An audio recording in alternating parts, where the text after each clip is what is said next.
सर्वांना नमस्कार. अ, आपल्याला आज या सत्रामध्ये आपण मेजर लक्ष जे देणार आहोत ते जे काही आता पाहतोय आपण की आपल्याकडे प्रोडक्शन खूप जास्त होतं आणि प्रोडक्शन जास्त झाल्यामुळे आपल्याला विक्री व्यवस्थापन हा खूप महत्वाचा मुद्दा आहे. आणि आज आपण पाहतोय की मार्केटची डिमांड आणि सप्लाय यामध्ये आपली तफावत खूप पाहतोय. तर यासाठी आपण आपण आपल्या शेतकरी बांधवांना जे काही ग्रुप असतील, शेतकरी उत्पादक कंपनी असतील, शेतकरी गट असतील किंवा इंडिव्हिज्युअल फार्मर्स असतील, तर यांना आपण कशा प्रकारे टेक्निकल सपोर्ट करू शकतो किंवा शेतकऱ्यांना कशा प्रकारे आपण मार्गदर्शन व्यवस्थित करू शकतो हे आपण जाणून घेणार आहे. माझं नाव Tushar Jadhav. Centre of excellence for vegetables म्हणजे जे आपलं भाजीपाला गुणवत्ता केंद्र आहे, देशातील पहिला भाजीपाला गुणवत्ता केंद्र प्रकल्प आपण कृषी विज्ञान केंद्र बारामती या ठिकाणी उभा केलेला आहे. तर मुख्य उद्देश या प्रोजेक्टचा हा आहे की यामधून आपल्याला प्रति चौरस मीटर उत्पादन वाढवायचे, प्लस आपण जे काही उत्पादन निघतंय तर ते क्वालिटी प्रोडक्शन कसं हार्वेस्ट करता येईल, आपल्याला क्वालिटी उत्पादन कसं घेता येईल याकडे आपल्याला भर द्यायचा आहे. आता आपण पाहू शकतो की यामध्ये आपण पाहणार आहे की सगळ्यात महत्वाचं जे असतं, सगळ्यात महत्वाचं जे काही जे सेंटर ऑफ एक्सलन्स आम्ही आणि या सेंटर ऑफ एक्सलन्सच्या माध्यमातून आम्ही जे काम करत आहोत, तर यामध्ये आम्ही main focus value chain management किंवा व्हॅल्यू चेन डेव्हलपमेंट वरती खूप मोठा फोकस केलेला आहे.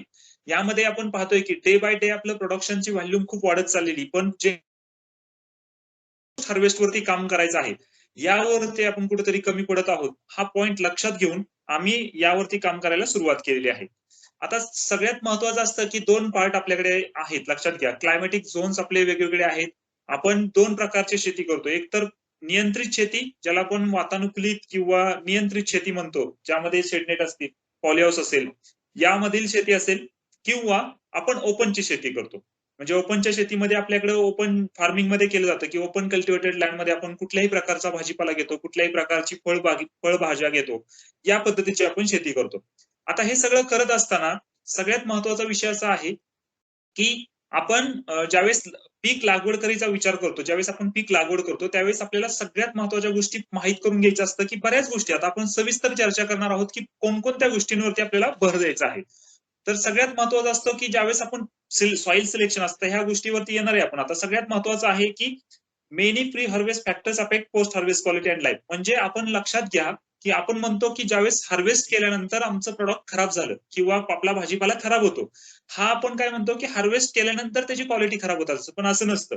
सगळ्यात महत्वाचं आहे की प्री हार्वेस्ट करण्याच्या अगोदर, म्हणजे तुमचं ज्यावेळेस लँड म्हणजे तुमच्या सॉइल मध्ये कोणताही क्रॉप स्टँडिंग असेल, त्यावेळेस त्याची कशी काळजी घेतली पाहिजे, हा पण खूप मोठा मॅटर करतो की तुमच्या पोस्ट हार्वेस्ट त्याच्या शेल्फ लाईफ वरती. तर आपण समजून घेऊया की हार्वेस्ट करण्या अगोदर असे कोणते घटक आहेत की जे आपल्या क्वालिटीवरती इम्पॅक्ट करतात आणि शेल्फ लाईफ वरती इम्पॅक्ट करतात. तर आता लक्षात घ्या की सगळ्यात महत्वाचं आहे की तुम्ही कोणती व्हरायटी लावताय. म्हणजे आता समजा एक्झाम्पल टोमॅटो आहे. आता तुम्हाला प्रोसेसिंग सेक्टरमध्ये जायचं आहे, तर तुम्ही टोमॅटोला म्हणजे बीप टाईप टोमॅटो लावताय का, ओव्हल शेप टोमॅटो लावताय का, राऊंड शेप टोमॅटो लावताय, आणि त्यातून तुम्ही व्हरायटी कोणती सिलेक्ट करताय. स्पेशली प्रोसेसिंग सेक्टरसाठी टोमॅटोच्या व्हरायटी वेगळ्या आहेत. त्यानंतर तुम्ही फ्रेश कन्झम्पशनसाठी टोमॅटोच्या व्हरायटी वेगळ्या आहेत. टेबल पर्पजसाठी टोमॅटो व्हरायटी वेगळ्या आहेत. यातून तुम्हाला पुढे टार्गेटेड मार्केट कोणतं टार्गेट करायचंय, त्यानुसार टोमॅटोच्या व्हरायटी डिफाईन केलेल्या आहेत. यानंतर सगळ्यात महत्वाचं असतं की factors related to the cultivation and planting material.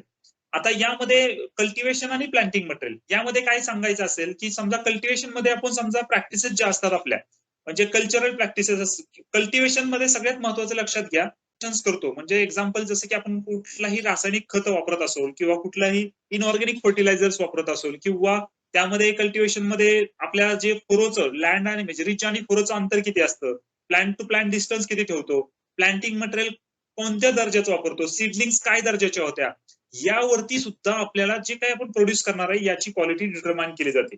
मला तुम्ही म्हणताल की कसं होऊ शकतं. आता एक्झाम्पल जर सांगायचं झालं तर उदाहरणार्थ आपण ज्यावेळेस हायली डोसेज वापरतो इनऑर्गॅनिक फर्टिलायझरचे, याचा इम्पॅक्ट त्या फ्रुट्स क्वालिटीवरती होतो, कारण त्याचे काही अंश त्या फ्रुट्स मध्ये निघत असतात. आणि त्यामुळे समजा एक्झाम्पल एक्सेस कॅल्शियम असेल किंवा लोअर कॉन्सन्ट्रेशन मध्ये कॅल्शियम कंटेंट असेल त्या प्लांटमध्ये किंवा त्या फ्रुट्समध्ये, म्हणजे सॉइल मध्ये जर अप्लाय आपण प्रॉपरली केला नाही तर कॅल्शियम कंटेंट लो असतो, त्यामुळे सुद्धा शेल्फ लाईफ वरती इम्पॅक्ट होतो. फॉस्फरस असेल, सल्फर असेल, जे की तुम्हाला ग्लेझिंग अपेक्षित असतं. तर सल्फर जर तुमच्या सॉइल मध्येच कमी तुम्ही अप्लाय करत असाल तर त्या फळाला किंवा त्या फ्रुट्सला चकाकी येणार नाहीये आणि ग्लेझिंग मिळणार नाही. तर अशा प्रकारे आपण इथं फॅक्टर्स डिटरमाइन होतात. यानंतर आपण काही बायोलॉजिकल फॅक्टर्स असतात. एक्झाम्पल की काही काही अशा बॅक्टेरियाज आहेत की त्या तुमच्या सॉइल मध्ये असतात, तुमच्या एन्व्हायरमेंट्स मध्ये असतात आणि त्या फॅक्टर्स, त्या बॅक्टेरिया ड्युरिंग द हार्वेस्ट म्हणजे ज्यावेळेस आपण प्रोडक्ट हार्वेस्ट करतो त्यावेळेस त्यावेळेस त्या बॅक्टेरिया किंवा त्या फंजाई त्या आपल्या प्रोडक्टमध्ये इनहर्स करतात आणि किंवा सॉइल मधनं काही अशा काही ट्रान्स म्हणजे काय म्हणतो आपण की ज्याला सिस्टमॅटिक काय असतात तर त्या सिस्टमॅटिक फ्रुट्सच्या द्वारे आपल्या त्या फ्रुट्स मध्ये येऊ शकतात आणि त्यामुळे आपल्याला ते नंतर फ्रुटच्या क्वालिटीवरती इम्पॅक्ट करतात. त्यानंतर प्लांटिंग मटेरियल आणि हार्वेस्टिंगच्या डेट्स ह्या सगळ्यात महत्वाचा खूप छोटा कन्सेप्ट आहे पण ऍक्च्युली छोटा सो राईट नाव की इनएडिक्युलेट प्लॅनिंग ऑफ प्लांटिंग म्हणजे आपण काय करतो की सीझन प्लॅन करत नाही म्हणजे आपल्याला प्रॉपरली सीझन जो टॅग करायचा असतो किंवा एक्झाम्पल जसं की आपण म्हणतो की आपल्याला कोणत्या कमोडिटीला कोणत्या सीझन मध्ये मार्केट चांगलं मिळेल तर हे आपल्याला करता आलं पाहिजे. आता स्पेशली विदर्भाचा जर विचार केला आपण तर विदर्भामध्ये म्हणजे आपल्याकडे जे काही 4-5 आपले जे काही झोन्स आहेत म्हणजे वेस्टर्न महाराष्ट्र असेल, विदर्भ असेल, मराठवाडा असेल आणि याचं मेन मार्केट आपलं कुठलं आहे म्हणजे आपण जे हार्वेस्ट करतो यासाठी आपल्याला मुख्य मार्केट बाजारपेठ कोणती. जर समजा एक्झाम्पल असेल की समजा काही बेंगलोरचे बाजारपेठ असेल, काही हैदराबाद बाजारपेठ असेल, काही दिल्लीच्या बाजारपेठ आहेत किंवा मुंबईची बाजारपेठ आहे तर या भागामध्ये या बाजारपेठामध्ये कोणकोणत्या भागामध्ये कधी क्रॉप लावल्यानंतर मार्केटला जाऊ शकतो. जर आपण चारही लोकेशन मधून म्हणजे आपल्या चारही झोन्स मधून जर एकाच वेळेस त्या बाजारपेठला माल गेला तर ते शक्य नाही की आपल्याला चांगला रेट मिळेल. तर अशा वेळेस आपल्याला काय करायचंय की बऱ्याच वेळा आपण पाहतो की अदर स्टेट्स मधनं मार्केटला माल येतो आणि आपला माल तिथे नसतो किंवा आपला माल ज्यावेळेस येतो त्यावेळेस अदर स्टेट मधनं खूप साऱ्या प्रमाणात आपल्या भाजीपाल्याची आवक होते आणि आपल्या मालाला कमी भाव मिळतो. मग आपल्याला प्लॅनिंग प्रॉपर करायचंय आणि त्यानंतर हार्वेस्टिंगच्या डेट खूप महत्वाचे असतात की म्हणजे समजा एक्झाम्पल की आपण त्यामध्ये या आपल्या प्रेझेंटेशन मध्ये आपण काही इमेज पाहणार आहोत की त्यामध्ये आपल्याला लक्षात येईल की इमेजच्या द्वारे आपल्याला कसं प्रकारे आपल्याला मार्गदर्शन मिळेल की समजा टोमॅटो कोणत्या हार्वेस्टला करायचं किंवा फ्रुट्स कोणत्या हार्वेस्टला करायचे, कलरला हार्वेस्ट करायचे आणि त्यानुसार ते डेट्स कशा आपण मॅच करू शकतो. म्हणजे त्या दिवशी समजा एक्झाम्पल डिले हार्वेस्ट आपण जर केलं 2 दिवस जरी डिले केले तरी पुढचं जे काही रायटनिंग असतात म्हणजे एक्झाम्पल कसं होतं की आता एक्झाम्पल बनानाचं घेतलं आपण आणि बनाना जर आपण प्री हार्वेस्ट प्रॅक्टिसेस फॉलो नाही केल्या किंवा हार्वेस्टिंगचं शेड्यूल आपण प्रॉपर नाही केलं जर बनानामध्ये जर इथिलिन गॅस जर रायपनिंग खूप फास्ट असते हे नॉन क्लायमेट्रिक फ्रूट मध्ये येतं आणि जर एकदा जर प्रमाणात डिले हार्वेस्ट झाला आपल्याकडून तर इथिलिन गॅस खूप प्रमाणात जास्त रिलीज होतो आणि त्यामुळे काय होतं की पुढे शेल्फ लाईफ कमी होऊन जाते प्रॉडक्टची आणि त्यामुळे ती आपली क्वालिटी डिटोरेट होते. तर अशा काही गोष्टी आहेत या गोष्टी आपल्याला पाहणं गरजेचं आहे. प्रत्येक क्रॉपचा आपल्याला स्टडी करणं यानुसार गरजेचं आहे. त्यानंतर प्लांटचे काय रिलेट असतात, काही सीड्स असतात, आपण यावरती बोललेलो आहे. सीड्स कशा प्रकारे घेतले पाहिजेत, जे शेल्फ लाईफ चांगले पाहिजेत, प्रोसेसिंगसाठी वेगळे जर आपल्याला प्रोसेसिंग पाहत असेल किंवा टेबल पर्पज साठी सीडचं सिलेक्शन केलं गेलं पाहिजे. प्लांटिंग पिरियड किती असतो, जनरली आपण हार्वेस्टिंगचा विंडो ठरवला पाहिजे. टोमॅटो असेल, त्यानंतर मिरचीचे काही प्लॉट्स असतील किंवा अजून काय आपल्याकडे फ्रुट्स क्रॉप मध्ये मँगो असेल किंवा काही ऑर्चर्ड्स असतील, गावा असेल, बनाना असेल, तर यामध्ये सुद्धा आपण प्लॅनिंग केलं पाहिजे. तर तो त्यानंतर प्लांट डेन्सिटी एक्झाम्पल की आपण जसं कॅप्सिकम मध्ये विचार केला तर 3 प्लांट्स पर स्क्वेअर मीटर हा एक कन्सेप्ट आहे. तर या कन्सेप्ट नुसारच आपण गेलं पाहिजे की या डेन्सिटीचा फॉलो केला पाहिजे. एक्झाम्पल जर आपण एक्सेस डेन्सिटी केली किंवा लो डेन्सिटी केली तर याचा इम्पॅक्ट आपल्या क्वालिटीवरती होऊ शकतो. या गोष्टी आपल्याला पाहणं गरजेचं आहे आणि खूप महत्वाच्या गोष्टी आहेत. कल्चरल प्रॅक्टिसेस मध्ये जसं सॉइल आहे खूप महत्वाचं आहे. आज खूप सारे आपण विचार करतो. आज आपण शेती करताना जास्त करून आपल्याकडे काय आहे की आपल्याकडे सॉइल मटेरियल म्हणजे आपला जो मेन सोर्स आहे तो आहे सॉइलचा आणि सॉइल इनरिचमेंट हा जो महत्वाचा गोष्ट आहे की ही जी महत्वाची गोष्ट आहे मला वाटतं या सॉइल इनरिचमेंट वरती आपलं एक सेपरेट सेशन पण होऊ शकतं की नक्की काय सॉइल इनरिचमेंट मध्ये आपण आपल्या ऍप्लिकेशन केले पाहिजेत.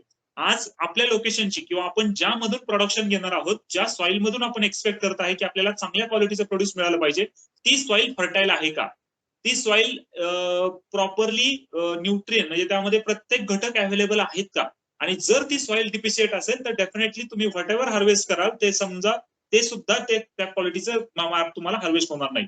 मग यासाठी आपल्याला सॉइल मध्ये काय प्रॅक्टिसेस करावं लागतील, सॉइल मध्ये कोणते खतं वापरावं लागतील, त्याचा रेशो बॅलन्स रेशो कसा करायचा, त्याचं आयडियल फर्टिगेशन रेसिपीज कशा तयार करायच्या, त्याचं सगळे डिटेल्स सॉइलचं कल्चरल फिजिकल म्हणजे जे काय म्हणतो आपण त्याला फिजिकल प्रॉपर्टीज असतील किंवा त्याच्या कल्चरल ऑपरेशन्स असतील त्या कशा मेंटेन करायच्या प्रॉपरली इरिगेशन कसं द्यायचं, इरिगेशन ओव्हर एक्सेस इरिगेशन कसं अवॉइड करायचं, लो इरिगेशन कसं अवॉइड करायचं, fertilisation, mineral nutrition, that is very important. So आपण यावरती पण कॉन्सन्ट्रेट केलं गेलं पाहिजे.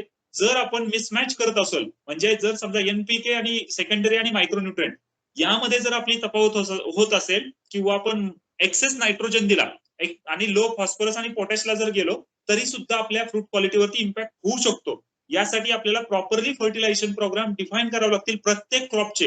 हे खूप महत्वाचं आहे. कारण आज तुम्ही पाहिलं तर आज आपण प्रॉपरली समजा एखादा टोमॅटोला द्यायचा आहे किंवा एखादं फ्रूट ऑर्चर्ड आहे, तर तेच सेम फर्टिगेशन आपण तिथं इकडे द्यायचा विचार करतो. तर हे चालणार नाही. याला प्रॉपरली फर्टिलायझेशन प्रोग्राम फायनलाइज करावं लागतील आणि त्यानुसार आपल्याला काम करावं लागेल. काही प्रुनिंगच्या प्रॅक्टिसेस आहेत आणि काही केमिकल्स अप्लाइड आहेत. हे आपण बोललेलो आहे की प्रुनिंग प्रॅक्टिसेस मध्ये पण खूप महत्वाचा विषय असतो.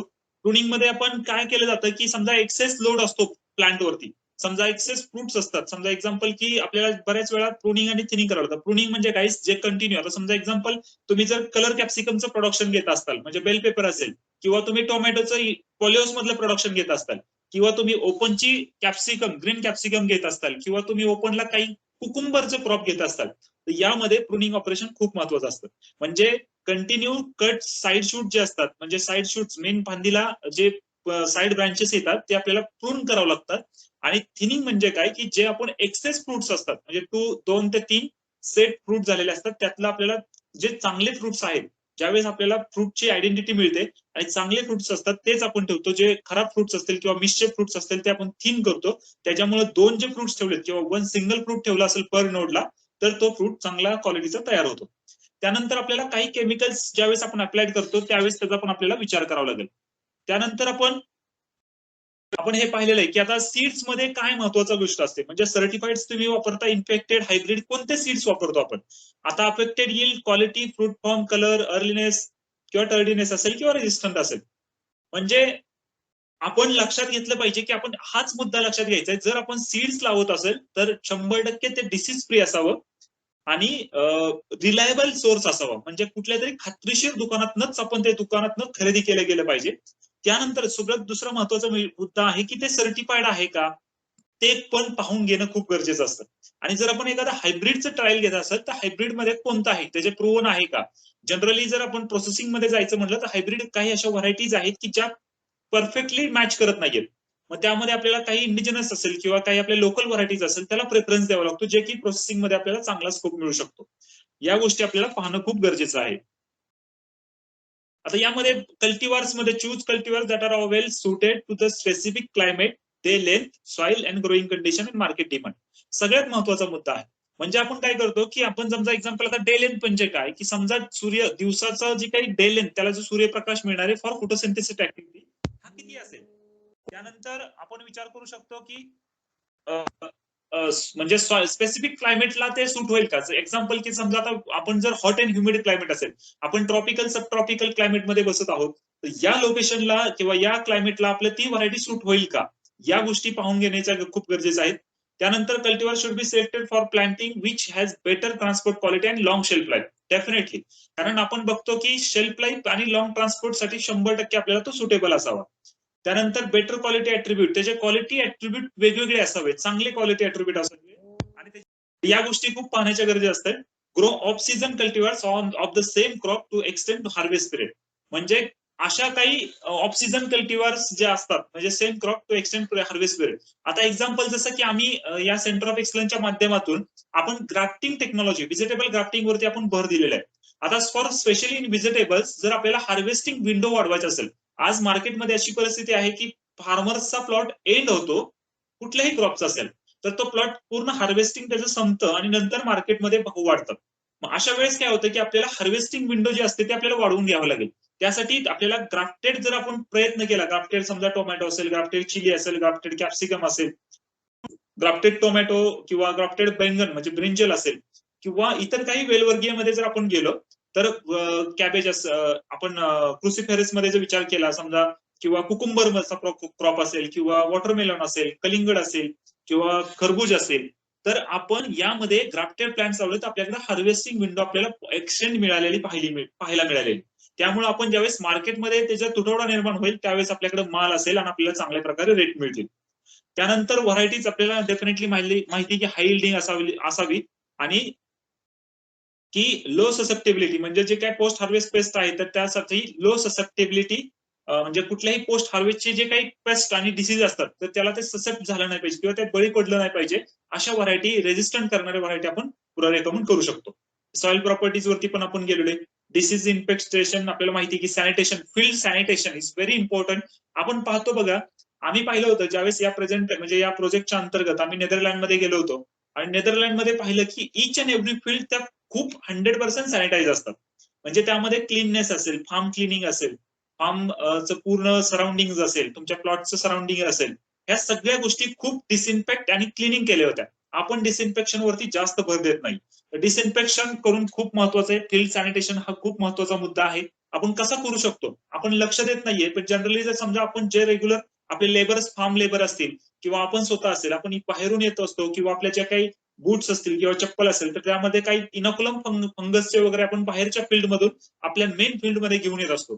तिथे जरी आपण छोटंसं फुटबाथ जरी ठेवलं आणि त्यामध्ये काही हायड्रोजन पेरॉक्साईड सारखे घटक जर आपण टाकून ठेवले तरी पण आपलं चांगल्या प्रकारे फील्ड सॅनिटाईज होऊ शकतं. हे पाहणं आपण खूप गरजेचं आहे.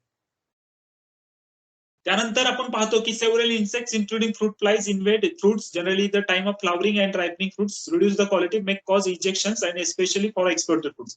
आता तुम्ही जर पाहिलं असेल की आपल्याकडे व्हाईट फ्लाय आपल्याकडे जे फ्रूट फ्लायचा जो अटॅक असतो आता समजा एक्झाम्पल कोणी टोमॅटो ग्रोवर असताल तर तुम्हाला माहित असेल मागच्या 2 वर्षापासून टुटा ऍप्सुटा नावाची एक मोठी फ्लाइंग कीड म्हणजे कीड ही आपल्या टोमॅटोला डॅमेज करत चालली.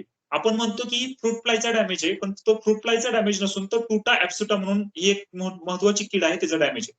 तर ही अटॅक कधी करते तर प्री मॅच्युअर फ्रुट्सला म्हणजे मॅच्युरिटीच्या अगोदर ती होल करते आणि त्या होलच्या माध्यमातून ज्यावेळेस फ्रूट मॅच्युरिटीला लागतं त्यावेळेस त्यातून ज्यूस बाहेर येतो आणि ते फ्रुट्स पुढे मार्केटला चालत नाही. स्पेशली एक्सपोर्टेड फ्रुट्स मध्ये ज्यावेळेस आपण विचार करतो होल्स असतील किंवा इंजेक्ट केलेले असेल तर हे फ्रुट्स चालत नाहीत. बऱ्याच वेळा आपण पाहतो की काही प्युपल स्टेज होल करून इन्सर्ट आतमध्ये राहतात आणि ज्यावेळेस आपण एक्सपोर्ट करतो त्यावेळेस तिथं ते 2 ते 3 दिवसामध्ये आम्ही हा चिली मधला एक्सपिरियन्स घेतलाय. आपण ग्रीन चिली एक्सपोर्ट करत होतो युके मध्ये आणि आपण पाहिलं की काही होल्स करून किंवा अशा प्युपल स्टेज ज्या असतात त्या त्या फ्रुट्स मध्ये राहतात आणि नंतर नंतर आपण पाहिलंय की ज्यावेळेस त्याला फेवरेबल कंडिशन्स मिळते त्यावेळेस त्या त्याचे एक हॅचिंग होतं आणि त्यातून नवीन ऍडल्ट किंवा नवीन प्युपल्स बाहेर येतात आणि आपण त्यावेळेस पाहतो की छोट्या छोट्या ज्या काही आळ्या असतात म्हणजे लार्वा असतील तर त्या आपण पाहिलेल्या त्या चिलीच्या फ्रुट्स वरती पाहतो. मग अशा वेळेस काय करावं लागतं की आपल्याला या सगळ्याचा जर महत्वाचा विषय असेल तर तो फील्डचा विषय असतो. यावेळेस आपल्याला तो फील्डच्या ज्या काही प्रॉपरली आयपीएम प्रॅक्टिसेस आहेत इंटिग्रेटेड पेस्ट आणि डिसीज मॅनेजमेंटच्या ज्या काही प्रॅक्टिसेस आहेत यावरती आपल्याला भर द्यावा लागेल. यामध्ये विशेषतः ट्रॅप्स म्हणजे मास ट्रॅपिंग आपण जे म्हणतो लाईट ट्रॅप असतील किंवा फ्रूट फ्लायचे ट्रॅप्स असतील वॉटर ट्रॅप असतील त्यानंतर अजून आपल्याकडे स्टिकी ट्रॅप्स असतील तर या सगळ्यांचा अवलंब आपण फील्ड लेवलला केला पाहिजे जेणेकरून आपल्याला जी काही हार्वेस्टची क्वालिटी असते ती आपल्याला चांगली मिळू शकेल. आता केमिकल्स मध्ये आपण ज्यावेळेस विचार करतो केमिकल्स कोणते अप्लाय करतो आणि ते कशा प्रकारे वापरले पाहिजेत. ग्रोथ रेग्युलेटर्स बऱ्यापैकी आपण वापरत असतो, हर्बिसाइड्स वापरत असतो, फंजिसाइड्स वापरत असतो आणि पेस्टिसाइड्स वापरत असतो. यामध्ये आपण पाहू शकतो की आता आपण केमिकल्स वरती बोलत होतो तर केमिकल्स खूप मोठा इम्पॅक्ट करतात की आपल्या क्वालिटी डिटोरेशनसाठी. तर आपण जनरली वापरतो हर्बिसाइड्स वापरलेले असतात अगोदर. आता ज्या शेतकऱ्यांना किंवा ज्या शेतकरी उत्पादक कंपनीचे ग्रुप्स असतील त्यांना जर एक्सपोर्ट मध्ये काम करायचं असेल स्पेशली एक्सपोर्ट मध्ये जर आपण विचार केला तर युरोप असेल युके असेल किंवा मिडल ईस्ट असेल तर यामध्ये जर आपल्याला काम करायचं असेल तर आपण हर्बिसाइडचं रेकॉर्ड त्या प्लॉटची हिस्ट्री खूप गरजेचं असतं. यामध्ये आपण पाहू शकतो की म्हणजे एक्झाम्पल सांगायचं झालं तर 2,4-D नावाचं जे काही हर्बिसाइड आहे हे म्हणजे सर्रास सगळीकडे वापरलं जातं आणि या 2,4-Dचा जर काही जर रेसिड्युअल इफेक्ट जर पाहिला आपण म्हणजे सॉइल मध्ये तर हा कोणी सांगू शकत नाही की हा मे बी 3 महिने राहील किंवा 6 महिने राहील किंवा 1 वर्ष राहील. आणि जर आपण एक्सपोर्ट प्लॉट करत असेल आणि आपण नसेल स्प्रे केला पण आपल्या शेजारील शेतकऱ्यांनी जर आपण स्प्रे केला प्लॉटवरती त्याच्या आणि जर आपण त्याचे जे काही फ्युम्स असतील या जरी आपल्या क्रॉपवरती आल्या तरी पण 2,4-Dचा अंश हा आपल्या मेन क्रॉपवरती निघू शकतो. आता फर्स्ट तुमचं जे मेन क्रॉप आहे त्या क्रॉपमध्ये तुम्ही 2,4-D वापरलं नाही पण लास्ट क्रॉपमध्ये तुम्ही 2,4-D वापरलं होतं तरी पण आपल्याला एकदा खात्री करून घेणं गरजेचं असतं सॉइल चेक करून घेणं असतं की याचा यामध्ये 2,4-D किंवा इतर काही केमिकल्स जे हार्बिसाइड्स असतील स्पेशली काही फंजिसाइड्स असतील तर हे आहेत का आणि तरच आपण एक्सपोर्टचं प्लॅनिंग करू शकतो. अदरवाईज ज्यावेळेस आपण हार्वेस्टिंग करत असतो आणि ज्यावेळेस सॅम्पलिंग करतो आणि सॅम्पलिंग केल्यावरती आपल्याला पाहायला मिळतं की यामध्ये 2,4-डीचं सॉल्टचं कॉन्सन्ट्रेशन हे आपल्याला पाहायला मिळतं. यासाठी वापरणं, कोणते मॉलिक्यूल वापरायचे, टॉक्सिक एलिमेंट्स वापरायचे का, टॉक्सिक कुठला मॉलिक्यूल वापरायचा का, किंवा त्याची हिस्ट्री काय, प्लॉटची हिस्ट्री काय, हे समजून घेणं खूप गरजेचं असतं.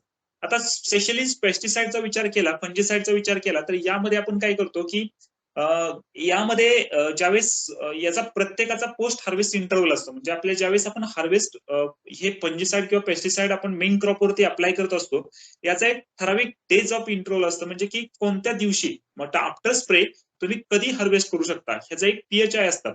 याला आपण पीएचआय म्हणतो. हे पीएचआय प्रत्येक मॉलिक्युलचे समजून घेणं खूप गरजेचं असतं. एक्झाम्पल, चिलीमध्ये जर आपण कोराजेनचा स्प्रे करत असेल तर आपल्याला वेटिंग पिरियड 7 दिवसाचा असतो. त्यानंतर इतर काही प्रत्येक मॉलिक्युलचा एक पीएचआय ठरलेला आहे. तो मॉलिक्युलचा पीएचआय आणि ते लेबल क्लेम आहे का, ते मॉलिक्युल त्या क्रॉपमध्ये लेबल क्लेम आहे का, हे तपासून नंतरच आपण खात्री करून आपण त्यामध्ये वापरू शकतो. बऱ्याच वेळा आपण पाहतो की असे पण काही केसेस असतात की ज्यामध्ये फंगल आणि इन्सेक्ट कंट्रोल करण्यासाठी आपण काय करतो की बऱ्याच वेळा इम्प्रॉपर पेस्ट मॅनेजमेंट, तेच झालं की बऱ्याच वेळा आपण सांगतो की समजा सकिंग कॉम्प्लेक्स आहे, म्हणजे थ्रिप्स, माइट्स, व्हाईट फ्लाय किंवा विचार केला तर काही थायमिथॉक्झम सारखे कंटेंट आहेत, किंवा लॅम्बडा सायलोहोलोथ्रिन सारखे कंटेंट आहेत, किंवा काही फिप्रोनिल सारखे कंटेंट आहेत. कंटेंट इन्ग्रेडियंट असणारे जर औषध आपण वापरली तर याचा चांगला कंट्रोल आपल्याला मिळतो. पण या व्यतिरिक्त जर आपण मॉलिक्यूल वापरले तर आपल्याला त्याचा इम्पॅक्ट हा आपल्या मेन क्रॉपवरती होतो आणि त्याचा इम्पॅक्ट आपल्याला हार्वेस्ट क्रॉपमध्ये पाहायला मिळतो. तो factors related environmental before harvest. एन्व्हायरमेंटमध्ये कोणते मेन फॅक्टर आहेत जे आपण कन्सिडर केले पाहिजे. Many of factors affect fruit development, colour development किंवा त्याच्या मॅच्युरेशन वरती आणि त्याच्या म्हणजे रायपनिंगची जी प्रोसेस असते त्याच्यावरती इम्पॅक्ट करत असतात. आणि काही असे फॅक्टर्स असतात की ते physiological disorder that can appear after harvest, म्हणजे काही श्रिंकेज असेल किंवा जर इतर काही क्रॅकिंग असेल तर अशा पण काही गोष्टी आपण पाहायला मिळतात आपल्याला. आता सगळ्यात महत्वाचं आहे की टेम्परेचर, म्हणजे कोणते एन्व्हायरमेंटल फॅक्टर आहे, टेम्परेचर, ह्युमिडिटी, लाईट आणि विंड, या 4 इम्पॉर्टंट फॅक्टर आहेत की आपण हे कन्सिडर करून घेतले पाहिजेत की याचा इम्पॅक्ट कसा होऊ शकतो. आता टेम्परेचर आहे किंवा ह्युमिडिटी आहे हे आपण कसं कंट्रोल करू शकतो आपल्या मेन फील्डमध्ये. जर तुम्ही एखादं प्रॉपरली प्लॉट डिफाईन करत असाल किंवा प्रॉपरली प्लॉट डेव्हलप करत असाल तर यामध्ये जर पूर्ण सराउंडिंग प्लॉटला ओपन फील्ड असेल, पॉलीहाऊस असेल किंवा शेडनेट असेल तर क्वालिटी अतिउत्तम येईल. जर ओपन फील्ड असेल तर आपल्याला काय करावं लागेल की साईडच्या जे काही बाउंड्रीज आहेत याला इन्सेक्ट नेट असेल किंवा त्याला एक शेल्टर बेल्ट, ज्याला आपण म्हणतो की मेजचं प्लांटेशन असेल किंवा काही इन्सेक्ट नेट असेल किंवा काही शेड नेट असेल, याचं जर बॅरियर आपण उभं केलं तर आपलं आतमधलं क्रॉप हे चांगल्या प्रकारे राहू शकतं आणि चांगल्या प्रकारे उत्पादन देऊ शकतं आणि म्हणजे क्वालिटी त्याची जी आहे ती चांगली येऊ शकते. आणि यामध्ये जे काही आतमधलं जे क्लायमेट आहे, म्हणजे एक्झाम्पल एक्सेस विंड ज्यावेळेस असेल आणि ते जर आपण अवॉइड केली बॅरियरनी, तर आपल्या प्लॉटला काही अडचण येणार नाही. म्हणजे काही कोलॅप्स होणार नाही प्लॅन्ट, किंवा काही आतमधली जी काही टेम्परेचर आहे, आतमधला जो मॉर्निंग लेवलचा CO2 लेवल आहे तर ती वाढेल आणि ती प्लांटला फोटोसिंथेसिस ऍक्टिव्हिटीमध्ये मदत करेल आणि चांगल्या प्रकारे फोटोसिंथेसिस झालं तर आपलं फ्रूट क्वालिटी चांगली राहील. टेम्परेचर एक्सेस असेल, जर आपल्याकडे काही टेम्परेचर कंट्रोल करणारे प्लांट्स असतील, म्हणजे एक्झाम्पल जसं की आपण म्हणू शकतो की काही झेंडूचे प्लांट्स लावलेत आपण किंवा काही मेजचे प्लांटेशन केलेले, तर यामधून काय होईल की मेन क्रॉपमध्ये जर चांगल्या प्रकारे थोडासा ज्यावेळेस आपण डेन्स प्लांटेशन याचं करतो साईडनी, तर गरम जी हवा असेल बाहेरची विंडची, तर ती आतमध्ये प्लॉटमध्ये येताना कन्वर्ट होऊन ती थंड हवा आतमध्ये प्लॉटमध्ये येऊ शकते, जेणेकरून आपल्या आतमध्ये टेम्परेचर जे असेल तर ते कंट्रोल व्हायला आपल्या मदत होईल. ह्युमिडिटी ज्यावेळेस असते, ज्यावेळेस ड्राय क्लायमेट असतं, ह्युमिडिटीचा प्रॉब्लेम आपल्याला सगळ्यात जास्त पावसाळ्यामध्ये येतो. एक्सेस ह्युमिडिटी ज्यावेळेस प्लॉटमध्ये होते ज्यावेळेस बरेच प्रकारचे फंगस ह्युमिडिटी एक्सेस झाल्यामध्ये पाहायला मिळतात. आपण पाहतो की हाय ह्युमिडिटी आणि लो टेम्परेचर याच्यामध्ये बऱ्याच प्रकारचे फायटोप्थोरा डिसीज किंवा बॅक्टेरियल डिसीज किंवा काही फंगल कॉम्प्लेक्स यामध्ये आपल्या फ्रुट्समध्ये ऑकरन्स, म्हणजे त्यांचं आपण म्हणतो ना त्याचा इनॉक्युलम डेव्हलप व्हायला सुरुवात होतो. आणि हा इनॉक्युलम तुम्ही हार्वेस्ट केल्यानंतर, ज्यावेळेस प्लॉट हार्वेस्ट केल्यानंतर ज्यावेळेस ते मार्केटमध्ये जाईल तोपर्यंत ते ब्रुझिंग होईल आणि तिथं कुठेतरी पॅचेस पडतात आपल्या फ्रूटवरती, जे फंगल रॉट म्हणतो. फंगल रॉट असेल किंवा फ्रूट रॉट असेल, म्हणजे फळ सडणे किंवा फळ कुजणे, हा इम्पॅक्ट आपल्या केवळ ह्युमिडिटीचा फॅक्टर असतो. आणि आपण कन्सिडर करतो की हार्वेस्ट केल्यानंतर आपण याला व्यवस्थित ठेवलं नसेल, असं नसतं. पण प्री हार्वेस्ट करताना आपल्याला ह्युमिडिटी जर आपण मेंटेन नसेल केली तर याचा इम्पॅक्ट आपल्याला खूप मोठ्या प्रमाणात होऊ शकतो. हे आपण पण बोललेलो आहे की फ्रूट म्हणजे फोटोसिंथेसिस साठी light is essential for photosynthesis. आत्ताच आपण तो पॉइंट हे केलेला आहे. Fruit colours is very much affected by exposure to proper light. Green colours, chlorophyll content, red blue colours, anthocyanins म्हणजे पिगमेंटेशन होण्यासाठी, म्हणजे फ्रुट्सचं कन्व्हर्जन होण्यासाठी, म्हणजे ज्यावेळेस आपण म्हणतो की फ्रुट्सला कलर चांगला आला तरच आपण फ्रुट्सला डिमांड असते आपल्या, आणि ते होण्यासाठी आपल्याला कलर लाईटची खूप मोठी गरज असते. आणि आपल्याकडे हा प्रॉब्लेम शक्यतो कधी येऊ शकतो, हा फक्त रेनी सीझनला हा प्रॉब्लेम येतो. ज्यावेळेस क्लाउडी वेदर असतं आणि ज्यावेळेस ढगाळ वातावरण असतं, क्लाउडी वेदर, ढगाळ वातावरण, आणि त्यामध्ये लाईटचा म्हणजे ज्यावेळेस सूर्यप्रकाश आपण पाहत नाही एक दिवस, किंवा आता मागच्याच वीक मधला हा रिसेंटली एक्झाम्पल आहे आपल्याकडे. लास्ट वीक मध्ये आपण असा हे कंडिशन्स आपण पाहिलेली आहे की 2 दिवस किंवा 3 दिवस आपण म्हणजे जो सनलाईटची जी पाहिजे होती आपल्याला ती मिळाली नव्हती, आणि त्यामुळे बऱ्याच प्रकारे क्रॉपच्या क्वालिटीवरती इम्पॅक्ट झाला होता. पण शक्यतो आपल्याकडे म्हणजे अँपल प्रमाणात सूर्यप्रकाश मिळतो आफ्टर काही ठराविक डेज गेल्यानंतर, त्यामुळे एवढा इम्पॅक्ट आपल्या लाईटवरती होऊ शकत नाही. व्हिटॅमिन सी वरती सुद्धा खूप मोठा इम्पॅक्ट होऊ शकतो. Affect the development of some vitamin C. हे पण तुम्ही कन्सिडर करा की फ्रूट क्वालिटीवरती लाईटच्या जर विचार केला तर व्हिटॅमिन सी वरती कमी जास्त प्रमाणात व्हिटॅमिन सी सुद्धा होऊ शकतं जर पुष्कळ प्रमाणात लाईट मिळाला नाही तर. आणि क्रॉपची लाईटची रिक्वायरमेंट किती असते? आता फॉर व्हिजिटेबलचा आपण विचार केला तर साधारणतः 25,000 ते 50,000 लक्स, म्हणजे आपण लक्स मध्ये कॅल्क्युलेट करतो. तुम्ही लक्स मध्ये आता तुम्ही म्हणताल की आम्ही मेजरमेंट कसं करायचं, तर सिंपल असतं. आपण मोबाईल, आपल्याकडे अँड्रॉइड असतात सर्वांकडे. प्ले स्टोर मध्ये जाऊन जर आपण लक्स मीटर डाउनलोड केला आणि आपण जर आपल्या मेन फील्ड मध्ये उभा राहिलो तर लक्षात येईल आपल्याला की यामध्ये आजच्या कंडिशनला आपल्याकडे किती प्रमाणात लक्स आहे, उपलब्ध लक्स, आणि त्यानुसार आपण फील्डच्या आपण त्या प्लॅनिंग करू शकतो. नेक्स्ट.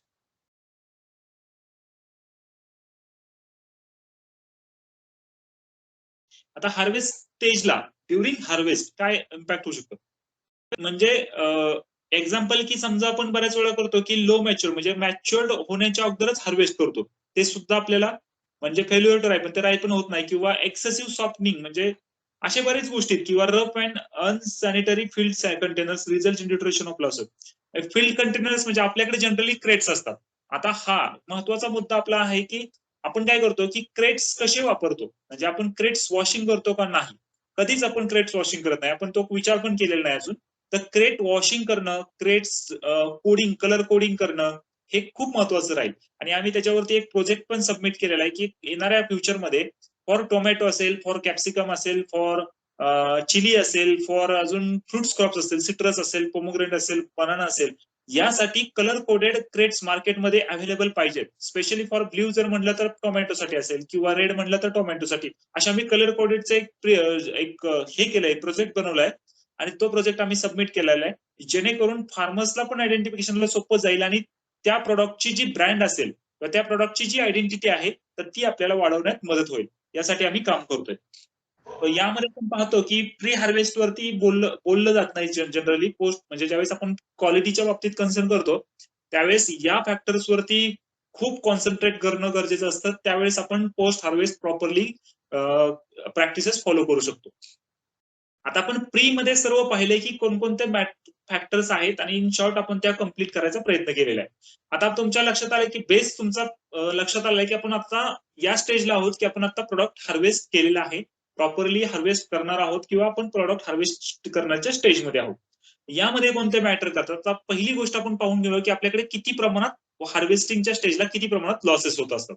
सो रफली जर विचार केला आपण तर 40% जे आपण प्रोडक्शन करतो, म्हणजे ओव्हरऑल प्रोडक्शनच्या 40% आपला लॉस होतोय, म्हणजे फ्रुट्स आणि व्हेजिटेबल्स मध्ये वर्ल्ड वाईड जर विचार केला तर आपण 40% लॉसेस मध्ये आहोत. म्हणजे आउट ऑफ 100 kg 40 kg आपण म्हणजे due to post harvest, improper post harvest practices. यामध्ये नक्की आपण जर वर्गीकरण केलं, म्हणजे आपण जर कॅटेगरायझेशन करायचं ठरवलं की सिरियल साठी कोणतं, पल्सेस साठी कोणतं, व्हिजिटेबल मध्ये किती प्रमाणात लॉस होतो, तर ते आपण नेक्स्ट स्लाइड मध्ये पाहूया. आता तुम्ही पाहू शकता की कोणत्या कमोडिटीमध्ये किती प्रमाणात लॉस होतो. आता जर आपण बघितलं तर सिरियल्स आणि म्हणजे फ्रुट्स अँड व्हेजिटेबल्स मध्ये जवळजवळ अप्रॉक्सिमेटली 40% लॉस आपला होतोय, अबाव 40%. म्हणजे हे आपलं खूप मोठं चॅलेंज आपल्या समोर आहे की हे कसं रिड्यूस करू शकतो, आणि यासाठी काय बेस्ट प्रॅक्टिसेस आहेत की जे आपण फॉलो करू शकतो आणि ते आपण अवॉइड करू शकतो. आता आपण पाहतो की यामध्ये जर 40% हे डिफाईन केलंय, पण या 40% मध्ये प्रत्येक सिगमेंटला किंवा प्रत्येक स्टेप्सला कोण जबाबदार आहे की ते आपण लॉसेस कमी करू शकतो. आता स्पेशली ऍग्रिकल्चर मध्ये जर विचार केला, म्हणजे आपण जसं आता फील्डचं लेवल पाहिली, हा लॉस जवळजवळ साधारणतः 12 ते 13% फील्ड लेवलला. म्हणजे आपण आता प्री हार्वेस्टेड सर्व प्रॅक्टिसेस जर केल्या व्यवस्थित, तर आपण मोर दॅन 10% जे काही लॉसेस होतात ते आपण अवॉइड करू शकतो. ज्यावेळेस क्रॉप हार्वेस्ट होतं त्यावेळेस साधारणतः एक तो जो लॉस आहे तो साधारणतः 10 to 11% असतो. म्हणजे 10 ते 12% त्यात पण पोस्ट हार्वेस्ट मध्ये लॉस आहे. म्हणजे काय म्हणू शकतो आपण की पोस्ट हार्वेस्ट मध्ये आपण पाहणार आहे की कशा प्रकारे कोणते मेन कंपोनंट आहेत पोस्ट हार्वेस्ट मध्ये ते लॉसेसला मॅटर करतात. प्रोसेसिंग सेक्टरमध्ये पण लॉस आहे. त्यानंतर डिस्ट्रीब्युशन चेन आहे, त्यामध्ये सुद्धा सुद्धा खूप मोठा लॉस आहे आणि कन्झम्पशन लेवलला सुद्धा लॉस काउंट केला जातो. आता कन्झम्पशन लेवलला काय आपला रोल असतो असतो कन्झम्पशन लेवलला म्हणजे काय की समजा एखाद्या फॅमिलीची रिक्वायरमेंट आहे साधारणतः कॅप्सिकमची 250 ग्रॅम, बट ती फॅमिली पर वीक साधारणतः हाफ केजी घेत असेल किंवा 1 केजी घेत असेल, जे एक्सेस चे परचेस करतात तर ते त्यांचं वेस्टेज आहे आणि हा वेस्ट आपण कंझ्युमर लेवलला काउंट केला जातो. आता तुम्ही पाहू शकता की जनरली फार्म लेवलला आपण चर्चा केलेली आहे, सर्व आपण पाहिलेलं आहे की 15 ते 16% कशा प्रकारे लॉस होतो. त्यानंतर आपण ज्यावेळेस फार्म मधून ट्रान्सपोर्ट असेल किंवा व्हॅल्यू चेन पर्यंत आपण ज्यावेळेस जातो, त्यावेळेस म्हणजे पूर्ण ट्रान्सपोर्ट सप्लाय मध्ये कशा प्रकारे लॉसेस होतात आणि सप्लाय ही खूप मोठी आजच्या परिस्थितीला लॉजिस्टिक वरती भर देणं हे खूप मोठी आपल्या समोर एक आव्हान आहे. म्हणजे लॉजिस्टिक मध्ये सगळ्यात महत्वाचं की कशा प्रकारे भर देऊ शकतो. प्रॉपरली लॉजिस्टिक कार्ट किंवा प्रॉपरली लॉजिस्टिक व्हॅन्स कशा तयार तयार करू शकतो की ज्या आपल्या हार्वेस्ट झालेलं आहे ते मटेरियल प्रॉपरली कॅरी करू शकतात. आता तुम्ही पाहू शकता की 16% जो लॉस आहे तो म्हणजे ज्या फक्त ट्रान्सपोर्टेशन मध्ये आहे. Poor handling and packaging. आता हा यामध्ये आपण कसं प्ले करू शकतो आपला रोल, तर यामध्ये पॅकेजिंग साईडला आपण काय करू शकतो, यामध्ये आपल्याला लक्षात आलं पाहिजे की आपल्याकडे जे पॅकेजिंग मटेरियल अवेलेबल असतात यामध्ये आपण पाहणार आहोत प्रायमरी पॅकेजिंग असेल किंवा सेकंडरी पॅकेजिंग असेल, हे प्रॉपरली करतोय का. ओव्हर पॅकेजिंग बऱ्याच वेळा आपण पाहतो की एका बॉक्समध्ये किंवा एका गोणीमध्ये बऱ्याच वेळा एक्सेस माल भरलेला असतो आणि अशा वेळेस लॉसेस होतो. ज्या वेळेस तिथले लेबर्स असतात किंवा मंडीमधले काही हमाल असतात ते सुद्धा प्रॉपरली हँडलिंग ऑपरेशन करत नाहीयेत. त्यानंतर डिमांड बऱ्याच वेळा मिसमॅच होते. म्हणजे एक्झाम्पल की सप्लाय एक्सेस होतो, डिमांड कमी होते. त्यानंतर डिमांड जास्त असते, सप्लाय कमी असतो. अशा अनसर्टेनिटीज आपल्याला खूप मोठ्या पाहायला मिळतात. त्यानंतर आपण पाहतो की काही ऍक्सिडेंटल डॅमेज असतात किंवा ग्रेडच्या मिसमॅच असतात. हा स्पेशली प्रॉब्लेम आपल्याला B2C किंवा एक्सपोर्ट मार्केटमध्ये येतो. आता एक्सपोर्ट मार्केटमध्ये काय होतं की त्यांनी सांगितलं असतं की ग्रीन चिलीची लेंथ 7 ते 10 सेंटीमीटर, पण आपण त्यांना 3 ते 4 सेंटीमीटर देतो. दॅट इज नॉट अलाउड, म्हणजे हे अलाउड नाही होत. त्यानंतर आपण बऱ्याच वेळा पाहतो की काही कर्लिंग असेल, काही पेस्ट डॅमेज असेल, तर हे ग्रेड्स जे असतात किंवा स्पेसिफिकेशन असतं त्यांचं, त्याला आपण फुलफिल होत नाही आणि त्यामुळे आपला लॉस होत असतो. त्यानंतर स्टोरेज फॅसिलिटी असतात. आता बऱ्याच वेळा आपण पाहतो की स्टोरेज फॅसिलिटी आपल्या फार्मवरती उभ्या नाहीत किंवा आपल्याकडे ते इन्फ्रा नाहीये फार्मरकडे. मग यामध्ये आपण काय करू शकतो की प्रॉपरली स्टोरेज फॅसिलिटी कशा उभ्या करू शकतो, या गोष्टींकडे आपल्याला खूप मोठं लक्ष देणं गरजेचं आहे की स्टोरेज फॅसिलिटी प्रॉपर असतील तर आपण चांगल्या प्रकारे काम करू शकतो. आणि कंझ्युमर लेवलला आपण बोललेलो आहे की रिक्वायरमेंट पेक्षा एक्सेस मटेरियल आपण घेत असतो, त्यामुळे आपल्याला लॉस होत असतो. सो यामध्ये आपण पाहतो की प्री हार्वेस्टिंग आणि हार्वेस्टिंग मॅच्युरिटी इंडायसेस कशा असतात. आता आपण पाहतो की जनरली या फोटोज मध्ये आपल्या लक्षात येईल की काही म्हणजे ज्यावेळेस आपण हार्वेस्टिंग करत असताना प्रॉपरली हार्वेस्ट केलेलं असतं आणि बऱ्याच वेळा आपण काय करतो सॉर्टिंग ग्रेडिंग प्रॉपरली करत नाही. आणि जरी आपण सॉर्टिंग ग्रेडिंग प्रॉपरली केलं तरी पण असे काही फ्रुट्स असतात की जे डिले हार्वेस्ट म्हणजे लास्ट हार्वेस्टला आपल्याकडून काही आपल्या लेबरकडून ते फ्रुट्स राहिलेले असतात झाडावरती आणि ते नेक्स्ट हार्वेस्ट मध्ये येत असतात. आणि असे फ्रुट्स पुढे जाऊन ज्यावेळेस आपण पॅकेजिंग करतो आणि पॅकेजिंग केल्यानंतर आपल्याला ते फळं पूर्णपणे एक प्रकारचे कलर चेंजेस झालेले असतात, म्हणजे डिस्कलरेशन झालेले असतात. तर अशी फ्रुट्स म्हणजे स्पेशली केसेस आपल्याला चिलीमध्ये पाहायला मिळतात. जनरली एक्सपोर्ट केसमध्ये आम्ही पाहिलंय की यामध्ये खूप मोठी अडचण होते. बॉक्समध्ये पॅक करताना पूर्ण ग्रीन चिली होती, पण बॉक्स युरोप आणि युके मध्ये ज्यावेळेस ते ओपन करतात कस्टमर, त्यावेळेस तो डिस्कलरेशन झालेला बॉक्स त्यांना पाहायला मिळतो आणि त्यावेळेस आपला खूप मोठ्या प्रकारे लॉस होतो. तर पहिली गोष्ट सगळ्यात महत्वाची लक्षात घ्या की आपल्याला त्या पर्टिक्युलर क्रॉपचं डेज माहिती पाहिजे. त्या व्हरायटीचं डेज ऑफ किती दिवसामध्ये त्याचं फर्स्ट पिकिंग येऊ शकतं हे आपल्याला माहिती असणं गरजेचं आहे. त्या पर्टिक्युलर व्हरायटीचं त्याचा कलर कोणत्या प्रकारे चेंज होतो. म्हणजे कलर माइल्ड असेल, डार्क ग्रीन असेल किंवा डार्क रेड असेल किंवा व्हायलेट असेल, अशा प्रत्येक क्रॉपच्या, प्रत्येक फ्रूट क्रॉपच्या असेल, प्रत्येक व्हेजिटेबलच्या स्पेसिफिकेशन वेगळं असेल. त्याचं टेक्स्चर कसं आहे, त्याचं ब्रिक शुगर कंटेंट कसं आहे. आपल्याकडे जनरली ब्रिक्स मीटर मिळतो. आता जर आपण मस्कमेलॉनचा विचार केला, म्हणजे खरबूज जे असतं त्याचा विचार केला आपण, काही भागात टरबूज म्हणतात, काही भागात खरबुजा म्हणतात. तर मस्कमेलॉन जे आहे, तर याची जर ब्रिक्स आपण काउंट केली तर साधारणतः ती ब्रिक्स ऑन अँड अबाव 12च्या वरती हवी. आणि जर ती 12च्या खाली असेल तर त्याचा स्वीटनेस नसतो. आपण जनरली हे फार्म लेवलला आपण फॉलो करतो का? नाही फॉलो करत. यासाठी आपण काय केलं गेलं पाहिजे, की शेतकरी गटात असतील किंवा इतर काही ग्रुप्स असतील, तर त्या माध्यमातून एक ब्रिक्स मीटर ठेवला पाहिजे आणि या सगळ्या जे काही पॅरामीटर्स आहेत हे टेस्ट करून नंतरच आपण त्या व्यापाऱ्याला किंवा त्या ट्रेडरला किंवा त्या पर्टिक्युलर कस्टमरला आपण आपले मटेरियल सोल केलं पाहिजे. तरच आपल्या प्रकारे चांगल्या प्रकारे रेट मिळू शकतात. जनरली ब्रिक्स सोल म्हणजे हे फक्त मार्केटिंगची साईन नाही. मार्केटिंगची म्हणजेच फक्त विक्रीची साईन नाही, तर आपला प्रोडक्ट मार्केटमध्ये जाण्यासाठी किंवा विकण्यासाठी तयार आहे का, हे पाहण्यासाठी आपण जनरली काय करतो शेतकरी? शेतकरी बऱ्याच वेळा 5 ते 6 फळं कट करतो. लाल झाला आहे का पाहतो. काही साऊंडच्या माध्यमातून म्हणजे टफ टफ वाजलं तरी आपण पाहतो. काही साऊंडचं पण लक्षात येत नाही. बऱ्याच वेळा शेतकऱ्यांना ते फळ पूर्णपणे कापावं लागतं. त्यामध्ये सुद्धा लॉस होऊ शकतो. आणि जर आपण ब्रिक्स चेक केला, ब्रिक्स चेक केल्यानंतर आपण चांगल्या प्रकारे लक्षात येतं की आपल्याला ते शुगर किती आहे आणि आपण ते फळ हार्वेस्टिंगला आले आहे. आता काही टेक्नॉलॉजीचा वापर करून आपण ग्रेडिंग, जे जे सॉर्टिंग ग्रेडिंग करण्यासाठी म्हणजे साईजचे काही चार्ट्स आलेत किंवा कलरचे काही चार्ट्स आहेत. म्हणजे साईज मध्ये जर विचार केला तर काही कोडिंगचे चार्ट आहेत. आता आमच्याकडे इथं आपण फिजिकल ट्रेनिंगला नाहीये, पण आमच्याकडे सर्व प्रकारचे ते चार्ट आहेत. नेक्स्ट टाइमला आम्ही तुम्हाला नक्की दाखवण्याचा प्रयत्न करेन की हे सर्व चार्ट, कलर चार्ट असतात किंवा कोडिंग चार्ट असतात किंवा साईजचे चार्ट असतात, की जेणेकरून डायमीटर किती आहे त्याचा, त्या फ्रूटचा किंवा त्या फळाचा किंवा त्या भाजीपाल्याचा किंवा पर्टिक्युलर टोमॅटोचा असेल, तर त्यानुसार आपण त्याला सॉर्टिंग ग्रेडिंग करू शकतो. किंवा काही टेन्शिओमीटर्स असतात किंवा काही आपण ब्रिक्स मीटर तर पाहिलेलाच आहे, की जेणेकरून आपण त्याचं ब्रिक्स शोधू शकतो किंवा टर्गर प्रेशर शोधू शकतो. तर त्यानंतर म्हणजे ते जर आपल्याला पूर्णपणे थिक लागलं किंवा आपण एकदम जर ह्या फोटोजमध्ये पाहिल्यानंतर राईट साईडला तुम्ही पाहू शकता, की सिट्रसमध्ये कशा प्रकारे चेक केलं जातं.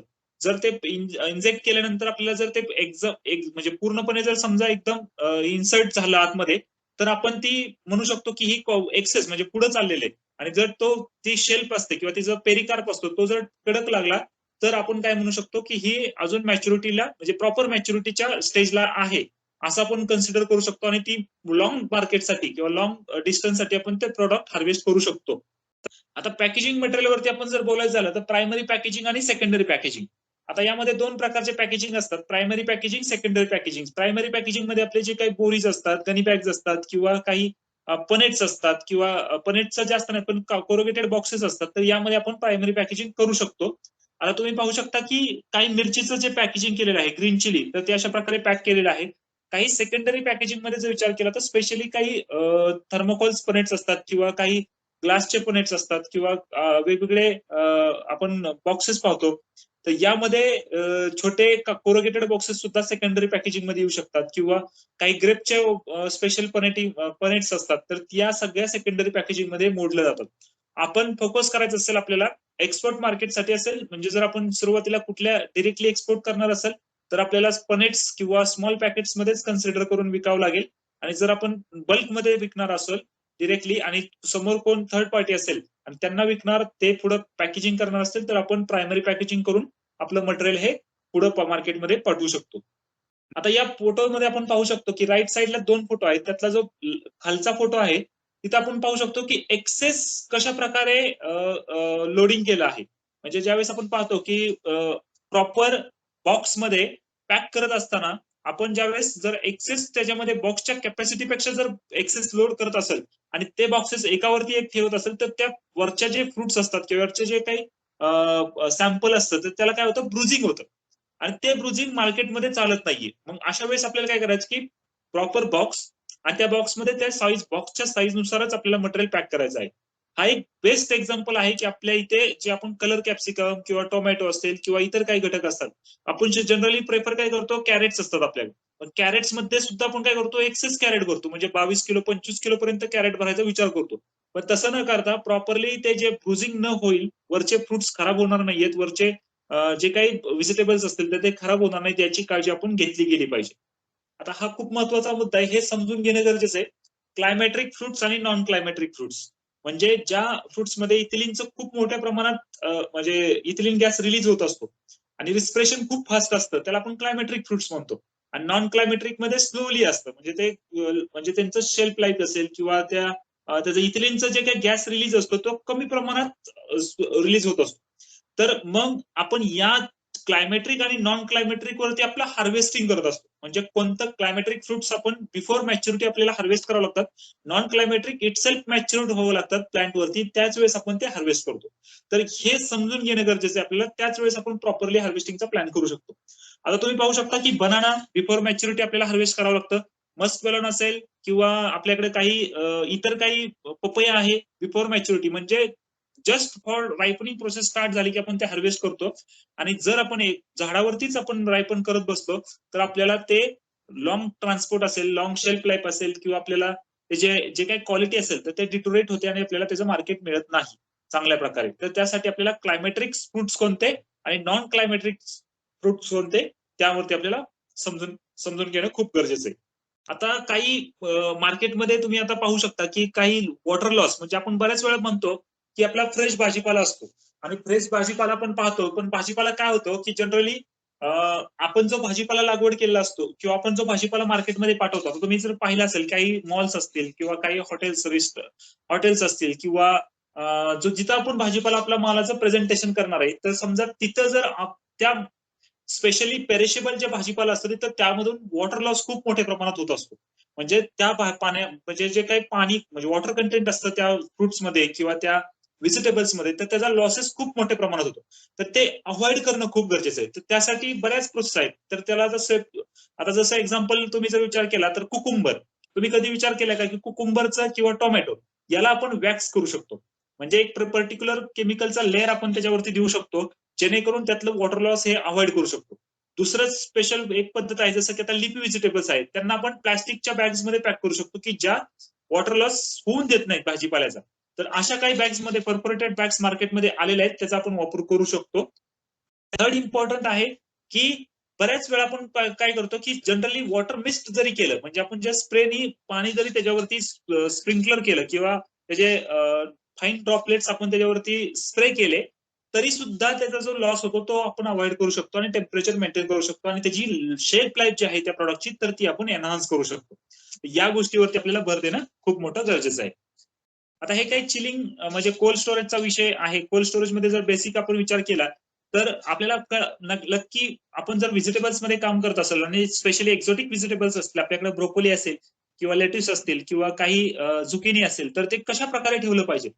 ब्रोकोलीचं खूप मोठं क्लायमेट असतं, म्हणजे समजून घेणं गरजेचं आहे. जर आपण ब्रोकोलीचं क्लायमेट मिसमॅच केलं तर ब्रोकोलीला लगेच त्याचा जो वरचा जो बल्ब असतो किंवा कर्ड असतो तो बल्ज होतो, म्हणजे फुटतो आणि त्यामध्ये फ्लावरिंग होतं. त्यामुळे तो कर्ड किंवा तो बल्ब मार्केटमध्ये चालत नाहीये. तर त्याला प्रॉपर टेम्परेचरला ठेवणं खूप गरजेचं असतं. तर अशामध्ये आपण काय करतो, 1 ते 4 डिग्री पर्यंत कोणते प्रोडक्ट ठेवू शकतो. ग्रेप्स असतील, लेट्यूस असेल, मशरूम असेल किंवा ब्रोकोली आहे, ऍस्पॅरेगस आहे. तर हे 1 ते 4 डिग्री पर्यंत ठेवू शकतो. 5 ते 9 डिग्री पर्यंत कोणते फळ ठेवू शकतो, ॲव्होकाडो आहे, झुकिनी आहे, एग प्लांट आहे. त्यानंतर कुकुंबर, पेपर्स, पोटॅटो हे 5 ते 9 पर्यंत. आणि त्यानंतर 10 पेक्षा कमी म्हणजे अशा ज्यामध्ये जर आपण विचार केला तर साधारणतः आपण जर विचार केला तर पंपकिन आहे, टोमॅटो आहे, पपया आहे, मँगो आहे, बनाना आहे, पोटॅटो, स्वीट पोटॅटो आहे आणि पाइनएपल आहे. म्हणजे 10 डिग्रीपेक्षा जास्त आपण ज्यावेळेस टेम्परेचर बघतो, म्हणजे 10 ते साधारणतः 15 असेल किंवा 17 असेल. या डिग्रीचा जर आपण विचार करायला गेलो, पंपकिन आहे, tomato, papaya, mango, banana, sweet potato आणि पाइनएपल.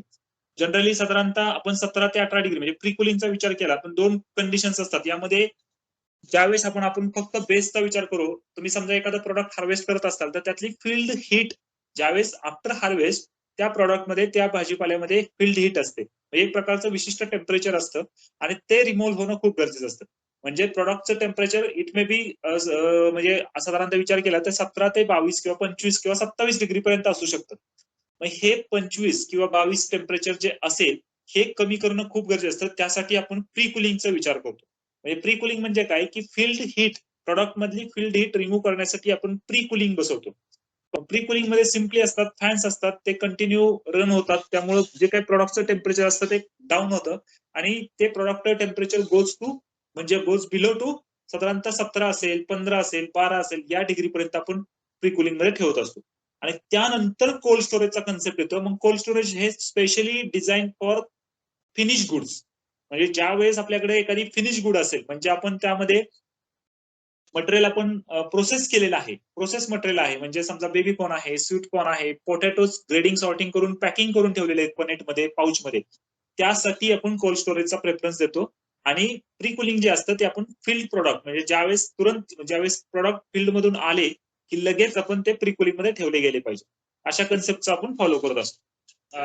यामध्ये आता पाहू शकतो आपण स्पेशली आता जे भाजीपाला म्हणजे व्हॅल्यू एडिशन वरती आपण आता जाणार आहोत. आता आपण पाहिलेलं आहे की प्री हार्वेस्ट, पोस्ट हार्वेस्ट आणि आता व्हॅल्यू एडिशन या तिसऱ्या कन्सेप्ट वरती आपण चाललेलो आहोत. आता प्रत्येक आपल्याला लक्षात आलंय की प्री हार्वेस्ट मध्ये कशा प्रकारे लक्ष द्यायचं, पोस्ट हार्वेस्ट मध्ये काय गोष्टीवरती कॉन्सन्ट्रेट करणं गरजेचं आहे. आणि आता प्रॉडक्ट आपल्याकडे 2 गोष्टीमधून आपण बाहेर पडलेलो आहे. आता सगळ्यात महत्वाचं आहे व्हॅल्यू एडिशन. आता व्हॅल्यू एडिशन कशी करायची असते, व्हॅल्यू एडिशन म्हणजे काय, की व्हॅल्यू एडिशन करत असताना प्रॉडक्टची व्हॅल्यू कशी वाढते आपल्या, म्हणजे तर या गोष्टीवरती आपण लक्ष देणार आहोत. आपण आता व्हॅल्यू चेन मॅनेजमेंट वरती जात आहोत. आणि आता सगळ्यात महत्वाचं मला तुम्हाला थोडक्यात एक सांगायचं आहे की व्हॅल्यू चेन मॅनेजवरती आम्ही काय काम करतोय. आता सगळ्यात महत्वाचं आहे की नेदरलँड असेल किंवा इस्रायल असेल, नेदरलँडमध्ये आपण पाहतो की फ्लोरा हॉलंड, तुम्ही जर नाव ऐकलं असेल किंवा कुणी कदाचित तुम्ही पाहून पण आलेलं असेल, तर आम्ही त्या मार्केटला व्हिजिट केली होती. आणि तिथं जगातील सगळ्यात मोठं मार्केट फुलांचं आहे. आणि तिथली बाजारपेठ कशा पद्धतीने चालते किंवा कशा प्रकारे तिथला फार्मर्स हा व्हॅल्यू ऍडेड करून प्रोडक्ट मार्केटमध्ये आणत असतो, या गोष्टीवरती आम्ही कॉन्सन्ट्रेट केलं होतं. आणि त्या माध्यमातून आपण एक महाराष्ट्र ग्रीन हाऊस एक्सपर्ट म्हणजे एमजी, आता तुम्ही ज्या स्लाइड वरती लोगो पाहताय, तर हा आपण एक प्लॅटफॉर्म तयार केलेला आहे, महाराष्ट्र ग्रीन हाऊस एक्सपर्ट. आणि या प्लॅटफॉर्मच्या आधारे आपण महाराष्ट्रामध्ये व्हॅल्यू चेन वरती आता काम करायला सुरुवात केली, जेणेकरून शेतकरी असतील, उत्पादक कंपनी असतील, एफपीओज असतील किंवा काही गट असतील किंवा इंडिव्हिज्युअल कोण बिझनेस एंटरप्रिनर्स असतील, तर यांना व्हॅल्यू चेन, सप्लाय चेन असेल, व्हॅल्यू चेन असेल, यामधला डिफरन्स काय आहे, सगळ्यात महत्वाचं या सगळ्या पाथवे मध्ये कोणाचा रोल कसा प्ले केला जातो, कुणाची मदत आपण घेऊ शकतो, चांगल्या प्रकारे व्हॅल्यू चेन कशा डेव्हलप करू शकतो, it start from field level किंवा जे सप्लायर्स असतात त्यांना सुद्धा या व्हॅल्यू चेन मध्ये कसं घेऊ शकतो, आणि एंड कंझ्युमर जे आहेत त्यांना पण या व्हॅल्यू चेन मध्ये कसं घेऊ शकतो, आणि चांगल्या प्रकारे एक विन विन सिच्युएशन सगळ्यांसाठी कशी तयार करू शकतो, हा कन्सेप्ट या एमजीए प्लॅटफॉर्मच्या अंतर्गत आम्ही सुरू केलेला आहे. आणि त्याच प्रेझेंटेशन मी तुम्हाला आता दाखवत आहे. तर यामध्ये आपण काय केलंय की थोडक्यात स्टडी केला महाराष्ट्रामध्ये आताची सध्याची परिस्थिती व्हॅल्यू चेन किंवा मार्केटिंगची कशी आहे. तर आम्ही एक अभ्यास केल्यानंतर आपल्याला लक्षात आलं की काही चेन्स असतात, म्हणजे आपल्याला चेन सपोर्ट, म्हणजे व्हॅल्यू चेन मध्ये सगळ्यात महत्वाच्या कोणाकोणाचं काय फंक्शन आहे, is the chain of all function from the production to the consumer, हे आपण बोललेलोच आहे, of agriculture commodities and all the components perform this functions. म्हणजे प्रत्येक घटक यामध्ये खूप महत्वाचा असतो.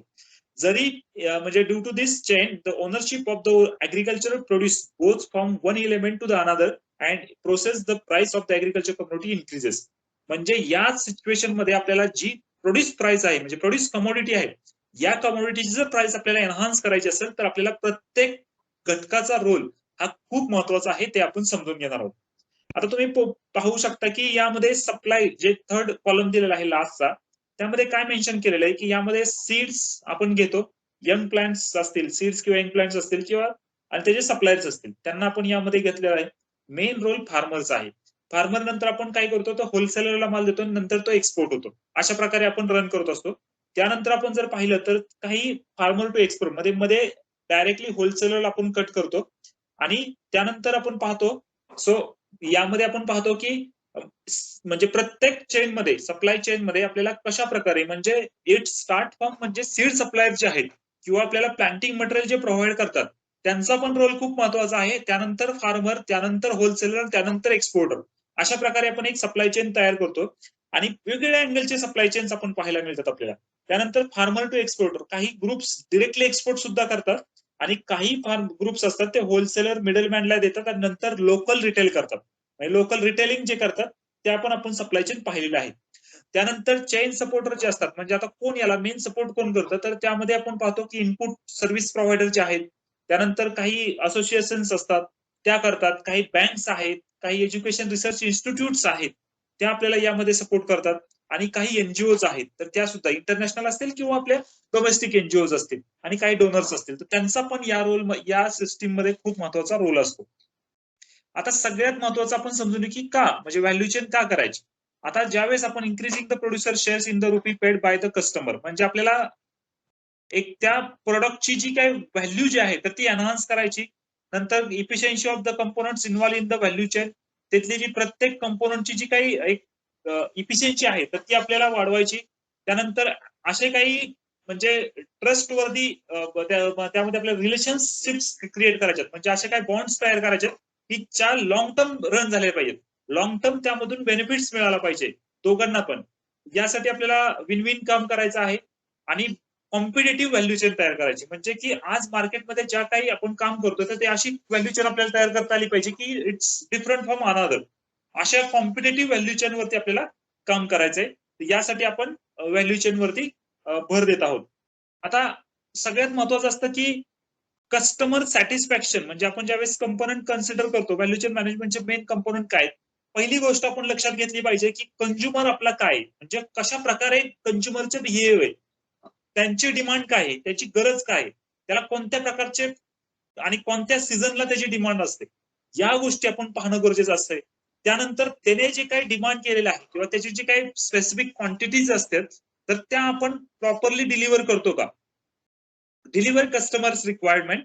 त्यानंतर त्यांच्यामध्ये एक म्युच्युअल अंडरस्टँडिंग करून घ्यायची आपल्याला, म्हणजे कस्टमर असतील, कंझ्युमर असतील किंवा जे काही प्रोड्युसर असेल, यांची एक म्युच्युअल अंडरस्टँडिंग झाली पाहिजे आणि त्यांची एक पार्टनरशिप तयार करायला पाहिजे लॉंग टर्म साठी. त्यानंतर आपण काय करतो की या सगळ्यातून आपल्याला सगळ्यात महत्वाचं कॉन्सन्ट्रेशन करायचंय की ते लॉसेस जे होणार आहेत, रिड्यूस वेस्ट, जे की आपला जे मेन मार्जिन असतं बिझनेसचं, तर ते आपलं लॉसेस मध्ये जे जातं ते आपण कमी करून हे अशा प्रकारे या चारही कंपोनंट वरती जर आपण भर दिला, म्हणजे यातून आपण एकच लक्षात घ्यायचं की कस्टमर ओरिएंटेड व्हॅल्यू चेन तयार करायची, म्हणजे कंझ्युमर ओरिएंटेड. मार्केट ड्रिव्हन जे म्हणतो आपण की मार्केटला काय लागतं ते आपण पिकवता आलं पाहिजे. या बेसवरती लक्षात घेऊन किंवा मार्केटची डिमांड काय आहे याची बेस, म्हणजे याचा बेस लक्षात घेऊन आपण त्या पद्धतीने काम केलं पाहिजे. आता इथं दाखवलेलंच आहे की we start with the market, म्हणजे अशा प्रकारे आपण स्टार्ट करतो की मार्केट ड्रिव्हन, म्हणजे सप्लाय जी असतो, म्हणजे आता दोन गोष्टी आहेत. सप्लाय कन्सेप्ट जो असतो तो म्हणजे सप्लाय चेन आपण बोललं जात होतं. सप्लाय चेन मध्ये काय केलं जातं की जनरली सप्लाय मध्ये आपल्याला जास्त करून फोकस जो असतो तो प्रोडक्शन रिलेटेड फोकस असतो.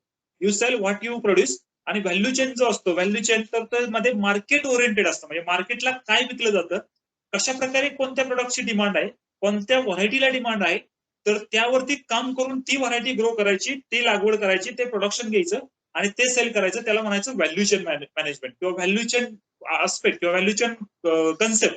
यावरती आपल्याला काय काम करायचं, व्हॅल्यू ड्रिव्हन वरती फोकस करून मार्केटच्या गरज, मार्केटची नीड ओळखून आपल्याला त्या पद्धतीने काम करावं लागेल.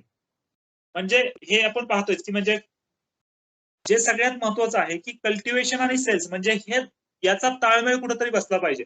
आज काय होत आहे की प्रोडक्शन वाले शेतकरी सर्व प्रोडक्शन करत आहोत, मार्केटमध्ये कशाची डिमांड राहील, मार्केटमध्ये किती प्रमाणात डिमांड राहील, मार्केट खरंच त्या गोष्टीला चालेल का, किंवा त्या मी जे प्रोड्यूस करतोय ते सेल होईल का, याची जर गरज ओळखली तर त्यासाठी आपल्याला बॅकएंडला जाऊन प्लॅनिंग करावं लागेल, फार्म मध्ये उतरावं लागेल. फार्म मध्ये गरज कशाची, म्हणजे प्रत्येक प्रोडक्टची गरज आहे का. आता समजा एक्झाम्पल चेरी टोमॅटोचा खूप मोठा कन्सेप्ट आलेला आहे. नॉर्मल टोमॅटोला मार्केट कधी अप असतं कधी डाऊन असतं, पण चेरी टोमॅटोचं एक ऍव्हरेज मार्केट तुम्हाला चांगल्या प्रकारे मिळू शकतं. पण चेरी टोमॅटोचं कन्सेप्ट लक्षात घेऊन चेरी टोमॅटो ग्रोईंग करून ते जर मार्केटला राऊंड द इयर तुम्ही सप्लाय केला तर त्याला खूप मोठी मागणी राहू शकते. आपला हा रोल कोणता होतो की आपला रोल हा आहे की सेल्सला कशा प्रकारे आपण चांगल्या प्रकारे सेल्स करू शकतो, जे आपण लागवड करतोय ते सेल्स कशा प्रकारे जास्त होऊ शकतं किंवा मार्केटला ते कशा प्रकारे त्याची डिमांड राहू शकतं, या गोष्टीची गरज ओळखून नंतरच आपण आपलं फार्मचं प्लॅनिंग केलं गेलं पाहिजे. आता ट्रेंड्स काय चाललेत जगामध्ये, भारतामध्ये, आपल्या महाराष्ट्राच्या लेवलला असेल, प्रत्येक मार्केटमध्ये कशाची गरज आहे हे समजून घेणं गरजेचं आहे. नवीन ट्रेंड्स कोणते चाललेत, आपल्या स्ट्रेंथ्स काय आहेत, म्हणजे समजा एखाद्या एफपीओज तुम्ही एफपीओज ला गाईड करत असताल किंवा एखाद्या शेतकरी गट असतील किंवा एखाद्या लोकल इंडिव्हिज्युअल एंटरप्रिनर्स असतील, तर त्यांनी आपली स्ट्रेंथ्स आणि विकनेसेस ओळखावे. त्यानंतर तुम्ही कशा प्रकारे प्रॉडक्ट क्वालिटी करताय, तुमच्याकडे काय स्ट्रेंथ आहे, तुमच्या प्रॉडक्टची काय व्हॅल्यू आहे. एक्झाम्पल की समजा सांगायचं झालं की तुमच्याकडे रेसिड्यू फ्रीचं प्रोडक्शन आहे, तुमच्याकडे ऑर्गॅनिकचं प्रोडक्शन आहे, तर ही तुमची स्ट्रेंथ आहे. आणि तुमचे विकनेसेस काय आहेत? समजा तुमच्याकडे ह्या ज्या गोष्टी तुम्ही मार्केट त्याचं करू शकत नाही प्रॉपरली, किंवा समजा हे प्रोडक्शनच तुमच्याकडे नाहीये, पण तुम्ही जे नॉर्मल फार्मिंग करता ते तुमच्याकडे प्रोडक्शन आहे, म्हणजे जे की सगळेच जण तुम्ही करता, म्हणजे सगळेच लोकेशन्स मधनं जे प्रोडक्ट येतं तेच तुमच्याकडे आहे, तर त्याला आपण काही व्हॅल्यू नसते. समथिंग डिफरंट जर तुम्ही करू शकलात, चांगल्या व्हरायटीज तुम्ही तुमच्या लोकेशनला ट्रायल करू शकलात, शेल्फ लाईफ ज्यांच्या चांगले असेल ते जर तुम्ही करू शकलात, मार्केटला काय लागतं ब्रिक्स नुसार, समजा एक्झाम्पल की लो टीएसएस म्हणजे आपण म्हणतो जे लो ब्रिक्स व्हॅल्यू ज्यांची शुगर फ्री असतात काही व्हरायटी, अशा काही व्हरायटीज आपण लावू शकलो तर याला डिमांड चांगली राहते. तर अशा प्रकारे आपण काम करू शकतो का? आणि त्यानुसार आपल्या ज्या काही प्लॅनिंग असेल किंवा आपल्या ज्या काही स्ट्रॅटेजीज असतील तर आपण त्या अप्लाय केल्या गेल्या पाहिजे. आता कंझ्युमर लेवलला काय प्रेफरन्स केला जातो हे खूप महत्वाचं आहे. आता हेल्थ अवेअरनेस, आता सध्याचीच परिस्थिती पहा आपली कोरोनाची. आता लास्ट 1-2 वर्षापासून आपण पाहतोय की कोरोनाने म्हणजे खूप मोठं पॅन्डेमिक आपण पाहिलेलं आहे. आणि यातून आपण एक शिकलेलो की हेल्थ कॉशियस सर्वजण झालेले. ऑल कंझ्युमर्स, म्हणजे ते सिटीतले असतील किंवा लोकल ग्रामीण भागातील असतील, सर्वच जण हेल्थ कॉशियस झाले. मग यातून आपण काय ओळखू शकतो, ही आपल्यासाठी खूप मोठी अपॉर्च्युनिटी आहे आपल्या फार्मरसाठी. मग हेल्थच्या रिलेटेड, हेल्थला आपलं दिलेले प्रॉडक्ट कसे चांगले बेनिफिट असतील किंवा कसे बेनिफिशियल राहू शकतात, याचा अभ्यास खूप करणं गरजेचं आहे, जेणेकरून आपण चांगल्या प्रकारे प्रॉडक्टचं मार्केटिंग करू शकतो. इकॉलॉजिकल ऑर्गॅनिक फूड हा खूप मोठा कन्सेप्ट आलेला आहे. म्हणजे की आता जसं पाहतो आपण की म्हणजे मार्केटमध्ये म्हणजे ग्लोबल वॉर्मिंगचा कन्सेप्ट असेल, जे आपण आता जी कन्व्हेन्शनल फार्मिंग करतोय, या कन्व्हेन्शनल फार्मिंग मध्ये जर आपण पाहिलं तर बऱ्यापैकी पेस्टिसाइड्स असतील, बऱ्यापैकी फंजिसाइड्स असतील, बऱ्यापैकी इनपुट्स असतील, फर्टिलायझर, पेस्टिसाइड, फंजिसाइड्स असतील, याचा ऍडव्हर्स इफेक्ट आपल्या एन्व्हायरमेंटवरती होतोय. आणि आपण जर याला जर कंट्रोल करायचं म्हटलं तर ते आपल्या हातात आहे. यासाठी आपण बेस्ट प्रॅक्टिसेस फॉलो करून, एक्झाम्पल की जसं आता global GAP, good agricultural practices, ही एक मोठी कन्सेप्ट आहे. आणि हे जर सर्टिफिकेट तुम्ही जर अचीव केलं तर तुम्हाला इन फ्युचर तुम्ही जे व्हॉट एव्हर तुम्ही सेल म्हणजे प्रोड्यूस करताल, तर त्याला मार्केटपेक्षा जास्तच रेट मिळेल. तुम्हाला फर्स्ट प्रेफरन्स तुमच्या फार्मला दिला जाईल. एक्सपोर्ट मार्केटसाठी तुमच्याकडे म्हणजे तुमचे कधीही तुम्हाला दारे ओपन असतील एक्सपोर्ट मार्केटची. परंतु ग्लोबल गॅप अचीव्ह करणं ही खूप मोठी बाब आहे. ग्लोबल गॅपसाठी तुम्ही कशा प्रकारे फॉर्म तयार करताय, गुड एग्रीकल्चर प्रॅक्टिसेस मध्ये कशा प्रकारे तुम्ही जाताय, याचा अभ्यास करून तुम्ही त्याच्यामध्ये अभ्यास करून स्टडी करून त्यामध्ये आपल्या फॉर्म मध्ये ते एक्झिक्यूट केले गेले पाहिजे. त्यानंतर एक्झॉटिक मध्ये आपण काय काम करू शकतो. एक्झॉटिकचं बऱ्यापैकी आपण पाहतो की आता लोक एक्झॉटिकला प्रेफरन्स द्यायला लागले. बेल पेपर आहे, ग्रीन कॅप्सिकम आहे, त्यानंतर आपण पाहू शकतो की चेरी टोमॅटोज आहेत, त्यानंतर आपण पाहू शकतो की काही टेबल पर्पज टोमॅटोच्या काही बीपच्या व्हरायटीज आहेत, काही नंतर सॅलड कुकुंबर आहे, इंग्लिश कुकुंबर ज्याला आपण म्हणतो, त्यानंतर झुकेनी आहे, ब्रोकोली आहे, लिपीमध्ये सर्व आपले पेरिशेबल मधले जर विचार केला तर लेट्यूस, त्यानंतर आपलं स्पिनॅच असेल किंवा अजून काही आपल्याकडे लेट्यूसचे 2-3 प्रकार आहेत, लोलोरोसो आहे, झुकेनी आहे, त्यानंतर रेड कॅबेज आहे, असे आणि असंख्य प्रोडक्ट्स आपल्याकडे आहेत. तर या कन्सेप्ट कंझ्युमरचा याकडे जास्त कल वाढत चाललेला आहे. मग आपण आपल्याकडे ते प्रॉडक्ट्स रेंज ठेवू शकतो का, त्यापैकी आपण कोणत्या प्रॉडक्ट मध्ये काम करू शकतो, हे पाहणं खूप गरजेचं आहे आपल्याला.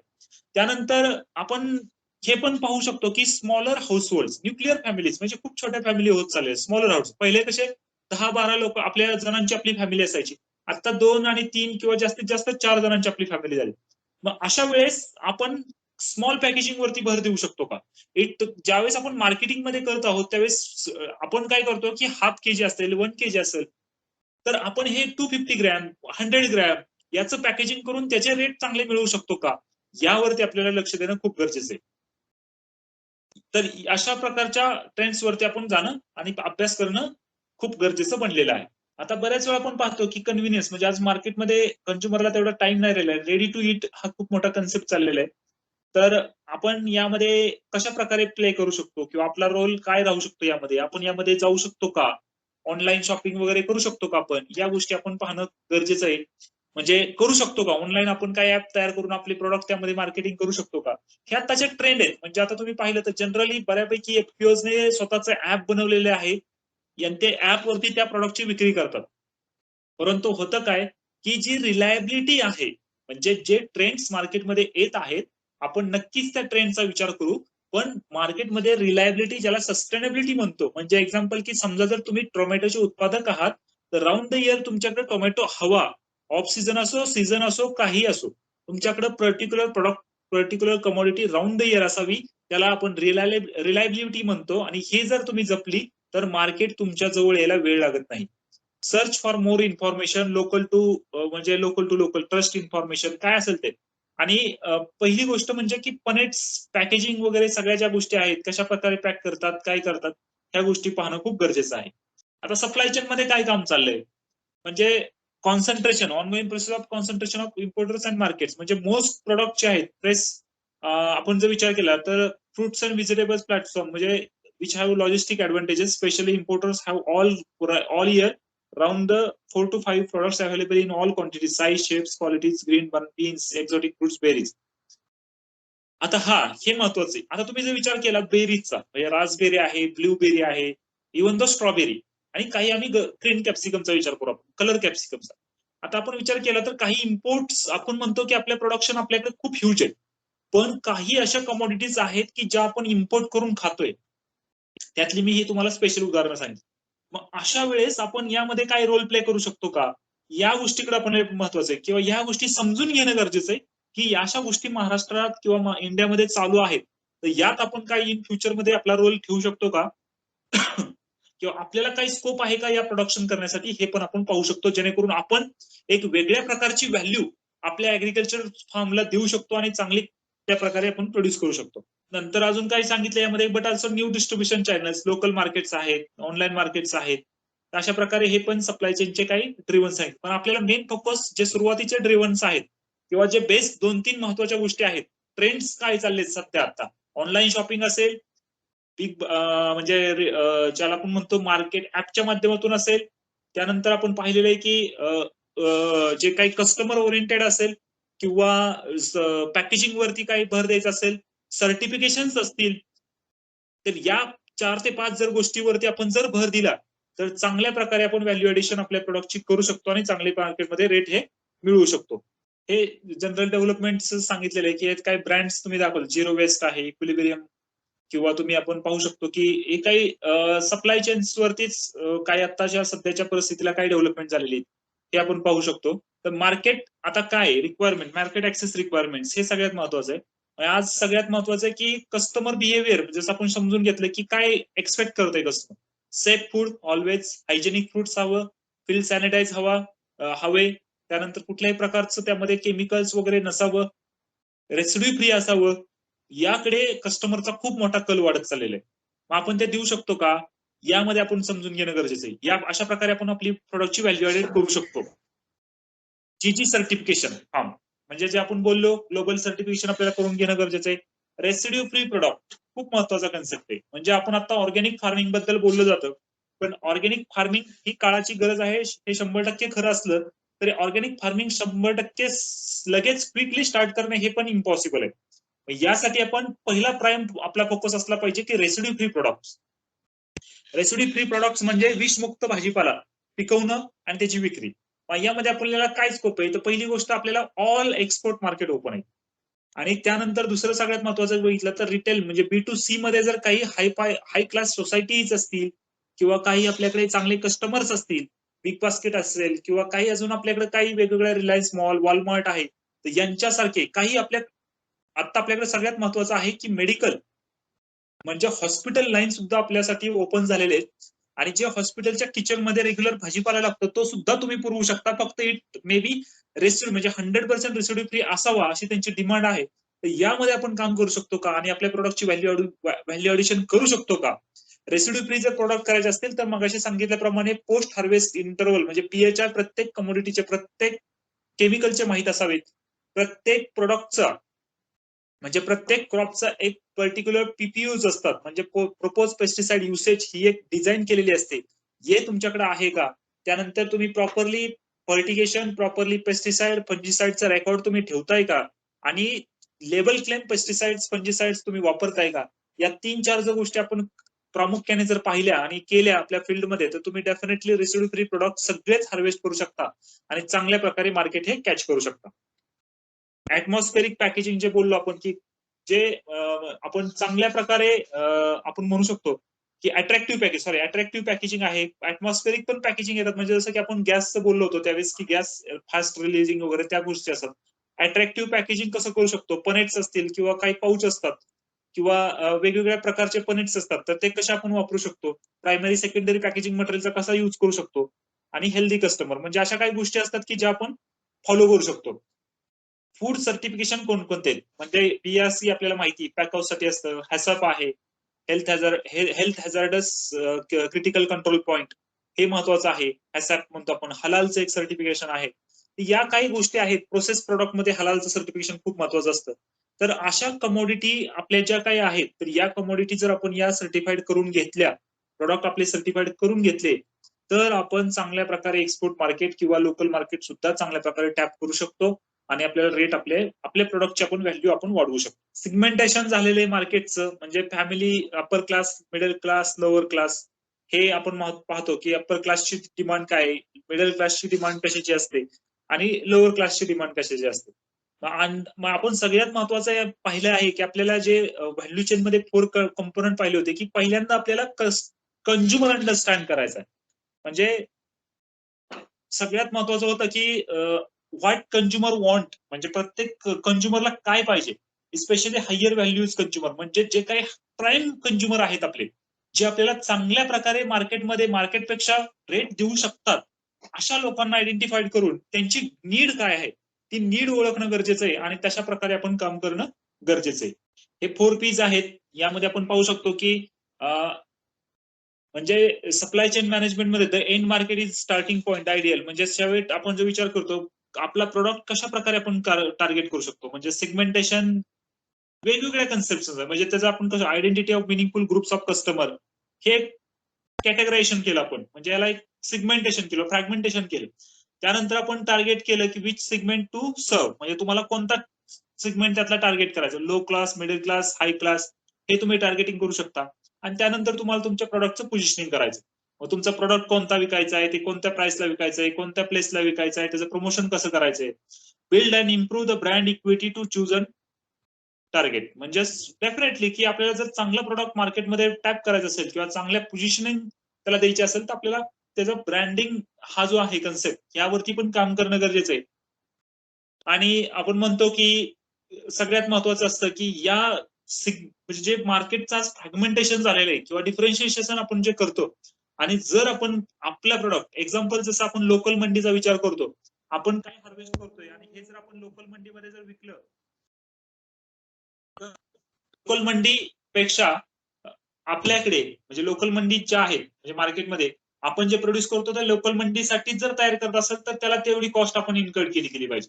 आपल्याला जर हाय व्हॅल्यू जर काही रेट मिळवायचे असतील, तर आपल्याला प्राइसेस सुद्धा हाय इन्कर्ड करावे लागतील. पण त्यासाठी आपल्याला सुरुवातीपासून, म्हणजे आपलं टार्गेट कस्टमर कोण, त्याचं काय पर्चेसिंग कॅपेबिलिटी काय आहे, त्याचा विचार करून आपल्याला प्रॉडक्टवरती आपल्याला काम करावं लागेल. प्रत्येकाची वेगवेगळी ऍबिलिटी असते पर्चेसिंगची, तर त्यानुसार आपल्याला स्ट्रॅटेजी डिफाईन करावं लागतं. हे बेसिक त्याच्या काही टर्म्स दिलेले आहेत आपण. आता बघा, सिम्पल, मगाशी पोटॅटोचं पाहिलं होतं आपण, म्हणजे सेगमेंटेशन पोटॅटोज कसे केलेले आहेत. प्रत्येक फॅमिलीनुसार, म्हणजे जर आपण विचार केला तर स्मॉल फॅमिलीसाठी स्मॉल पॅकेजिंग आणि बिग फॅमिलीसाठी बिग पॅकेजिंग, याचा सुद्धा आपण, म्हणजे जस्ट एक एक्झाम्पल साठी तुम्हाला ते आपण हे दाखवले, इमेजेस दाखवलेले आहेत. आणि आता तुम्ही पाहू शकता की रेटमध्ये काय डिफरन्शिएट होतं. म्हणजे जर आता हा नेदरलँड मधला आहे, म्हणजे जर समजा प्राइस पर केजीचा विचार केला, तर साधारणतः 2 युरो, म्हणजे साधारणतः बघा आपण कॅल्क्युलेट करू शकतो की एका युरोची व्हॅल्यू किती, तर साधारणतः 160 किंवा 180 पर्यंत आपण जाऊ शकतो या पर केजीला. आणि त्याचं फ्रॅगमेंटेशन कसं केलंय तुम्ही पाहू शकता की जे बिग आहे, म्हणजे जे मोठं पाऊच आहे, तर ते साधारणतः 0.7 युरोलाच जातात पर केजी. त्यापेक्षा थोडे छोटे आहेत तर ते 1 पॉईंट, म्हणजे जसं पॅकेजिंग स्मॉल तशी व्हॅल्यू वाढत चाललेली. तर याकडे आपण लक्ष देऊ शकतो का? आपलं काय होतंय की आपण बिग व्हॉल्यूम पॅक करतो आणि आपण एक्सपेक्ट करतो जास्त रेट, म्हणजे हे पॉसिबल नाहीये. तर आपल्याला याच्यावरती पण भर द्यावा लागेल की स्मॉल पॅकेजिंग, बट आपल्याला चांगल्या प्रकारे रेट मिळतील. व्हॉल्यूम कमी करायचा आहे, पण रेट हे चांगले मिळवायचे मार्केटमध्ये. अशा प्रकारे सुद्धा व्हॅल्यू ऍडिशन करू शकतो. हे लेटेस्ट पोटॅटोचे एक्झाम्पल आहेत नेदरलँड मधले. कस्टमर्स रिक्वायरमेंट आता आपण हे पाहिलेले ऑलरेडी. मार्केट चॅनलमध्ये मग अशा आपण जी इमेज पाहिली होती, तर त्यात आपल्या लक्षात येईल की इनपुट सप्लायर्स कोण आहेत, त्यानंतर फार्मर्स, ट्रेड, कस्टमर्स. आता इनपुट सप्लायर्स मध्ये कोण कोण असतात सप्लायर? सीडचे असतील, सीडलिंग असतील, pesticide, fertiliser, labour, green house equipment, finance, transport, advice, training, हे सर्वजण जे येतात ते इनपुट सप्लायर्स मध्ये येतात. म्हणजे अगदी कन्सल्टंट कोण असेल प्रत्येक फार्मर्सला, ते सुद्धा ते इनपुट सप्लायर्स मध्ये येतात. फार्मर मध्ये इट मे बी सिंगल असतील किंवा ग्रुप्स असतील किंवा एफपीओज असतील, शेतकरी उत्पादक कंपनीज असतील, ट्रेड असतील, middleman, wholesale, exporter, cooperative association. आता बऱ्याच वेळा आपण पाहतो की काही एफपीओ सुद्धा ट्रेड करतात डिरेक्टली, त्यांना सुद्धा आपण ट्रेडमध्ये घेऊ शकतो. कस्टमर्स आहेत, सुपर मार्केट. आता सध्यासाठी आपल्याकडे खूप मोठी अचिव्हमेंट आहे आपल्यासाठी. सुपर मार्केट खूप चांगल्या प्रकारे आता भाजीपाला आपल्या ओपन केलेला आहे त्यांनी. स्पेशलाइज काही शॉप्स असतील, जसे आपण काही पाहतो की सिटीमध्ये काही स्पेशल शॉप्स असतात, ते फक्त भाजीपाल्याचं ट्रेडिंग करतात. रिटेल्स आहेत, हॉटेल्स, रेस्टॉरंट्स, ऑनलाईन B2C म्हणजे डायरेक्ट बिझनेस टू कस्टमर असे काही आहेत. B2C करणं पण आज खूप मोठं अचिव्हमेंट्स आहेत. त्यानंतर काही प्रोसेसिंग वाले आहेत, काही एक्सपोर्टर्स आहेत. यामध्ये आपण मार्केटिंग चांगल्या प्रकारे करू शकतो. हे आपल्यासाठी मार्केटिंग चॅनल्स आहेत कंझ्युमर पर्यंत पोहोचण्यासाठी. काही बनानाची व्हॅल्यू चेन होती, आपल्या महाराष्ट्रातलीच आहे ही व्हॅल्यू चेन. म्हणजे व्हॅल्यू चेन कशी असावी, म्हणजे आता जर तुम्ही एक्झाम्पल बघितलं तर व्हॅल्यू ऍडिशन यामध्ये काय करू शकतो. आता यामध्ये जर आपण विचार केला तर ही विदाउट व्हॅल्यू ऍडिशन, म्हणजे आता समजा फक्त काय आहे की इनपुट सप्लाय करतात, इनपुट डीलर इनपुट सप्लाय करतात, फार्मर काय करतात, प्रोडक्शन घेतात. जे कमिशनिंग एजंट असतात मध्यस्थी म्हणजे मिडल मॅन्स असतात, ते मार्केटिंग करत असतात आपल्या प्रोडक्टचं.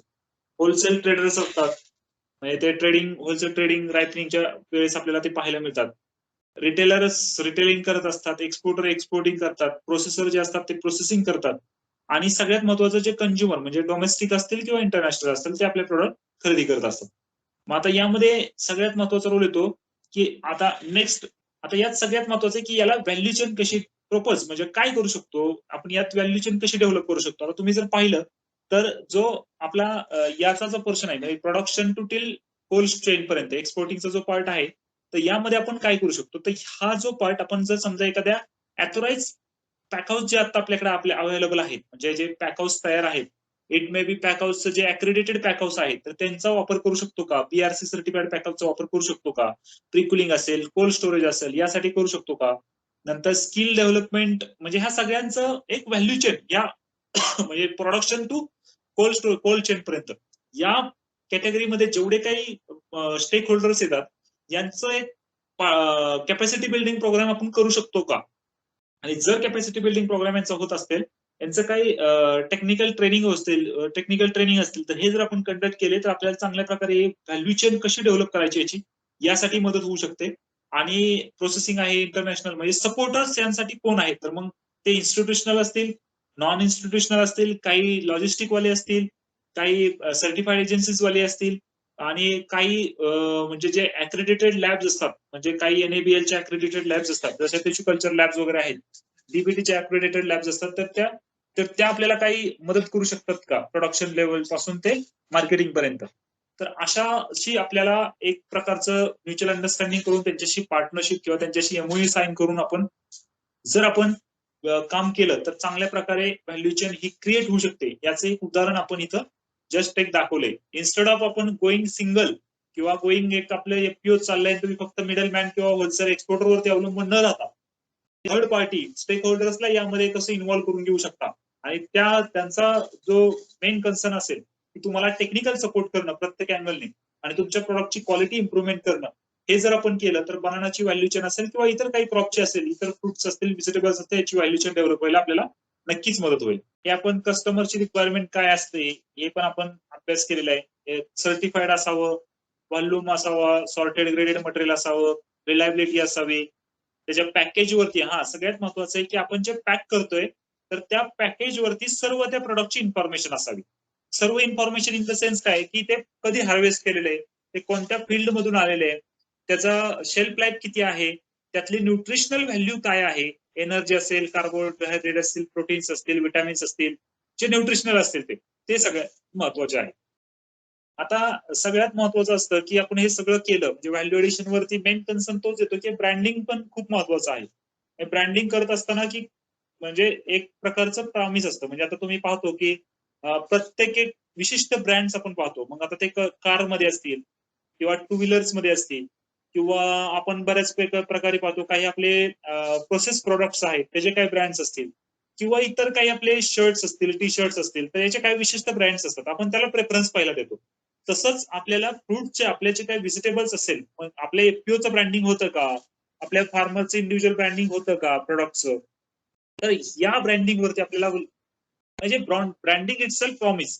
आपण एक कस्टमरला एक प्रकारचं प्रॉमिस करतोय की तो ब्रँड इटसेल्फ असं दाखवतो की हा प्रोडक्ट पर्टिक्युलर प्रोडक्ट हा सर्व क्वालिटीज असतील, सर्व सर्टिफिकेशन असतील, त्यानंतर सर्व प्रोसेस असतील, प्रोडक्शनचे प्रोसेस असतील, प्री हार्वेस्ट असेल, पोस्ट हार्वेस्ट असेल, या सर्व गोष्टी या ब्रँड्समध्ये फुलफिल केलेल्या आहेत आणि हा पर्टिक्युलर ब्रँड आहे. तर या ब्रँडिंग वरती आपल्याला येणाऱ्या काळात काम करायचं आहे. प्रत्येक प्रोडक्ट, सर्व्हिस, कम्युनिकेशन या सर्व गोष्टी त्यामध्ये इन्क्लूड असतील. अशा प्रकारचा ब्रँड्स आपल्याला मार्केटमध्ये क्रिएट करायचा आहे. त्यामध्ये सर्व प्रकारचे व्हेजिटेबलसाठी वेगळा ब्रँड असेल किंवा फ्रुटसाठी वेगळा ब्रँड असेल, अशा प्रकारे ब्रँडिंग करून आपण प्रोडक्ट मार्केटिंग केला पाहिजे. आता डेल मॉन्टे हा खूप मोठा ब्रँड आहे. तो एक एक्झाम्पल आहे. तर अशा प्रकारे आपण ब्रँडिंग करू शकतो का? म्हणजे डेल मॉन्टे जर आपण म्हटलं क्वालिटीच्या बाबतीत, तर आपण निश्चिंत तो प्रॉडक्ट घेऊ शकतो. म्हणजे टोमॅटो सॉस असेल, केचप असेल किंवा इतर काही डेल मॉन्टेचे बरेच सारे प्रॉडक्ट आहेत, नूडल्स आहेत. तर याला प्रेफरन्स आपण फर्स्ट देतो डेल मॉन्टेला. का? तर ते फुलफिलमेंट करतं. कस्टमरची जी रिक्वायरमेंट, कस्टमरची जी गरज आहे त्यांनी ती फुलफिल केलेली. मग त्यामध्ये त्यांची कस्टमरला जे क्वेश्चन्स असतात, जे आपण आतापर्यंत पाहिले सगळे, की काय कंझ्युमरची रिक्वायरमेंट असते, ते 100% फुलफिलमेंट त्या ब्रँडमध्ये केलेले असते. तर अशा प्रकारचे आपण काही ब्रँड्स तयार करू शकतो का? याची गरज आपल्याला आहे आणि यावरती आपल्याला काम करणं गरजेचं आहे. हे जस्ट एक एक्झाम्पल आहे ब्रँडचे. वॉलमार्ट आहे. वॉलमार्ट आता ऍग्रीकल्चरमध्ये पण खूप अग्रेसिव्ह आहे. आता खूप चांगलं काम प्रोक्युरमेंटचं ते करत आहेत. सम अदर ब्रँड्स म्हणजे आपण स्पेशली जर पाहिले फ्रुट्स अँड व्हेजिटेबल मध्ये ऑर्गॅनिक म्हणून बरेच जण विकतात. तर ते ऑर्गॅनिक आहे का? हे कसं प्रूव्ह करू शकतो? किंवा काही फ्रेश फ्रुट्स म्हणून आपण बरेच वेळ फार्म फ्रेश म्हणून काही ब्रँड्स येतात मार्केटमध्ये.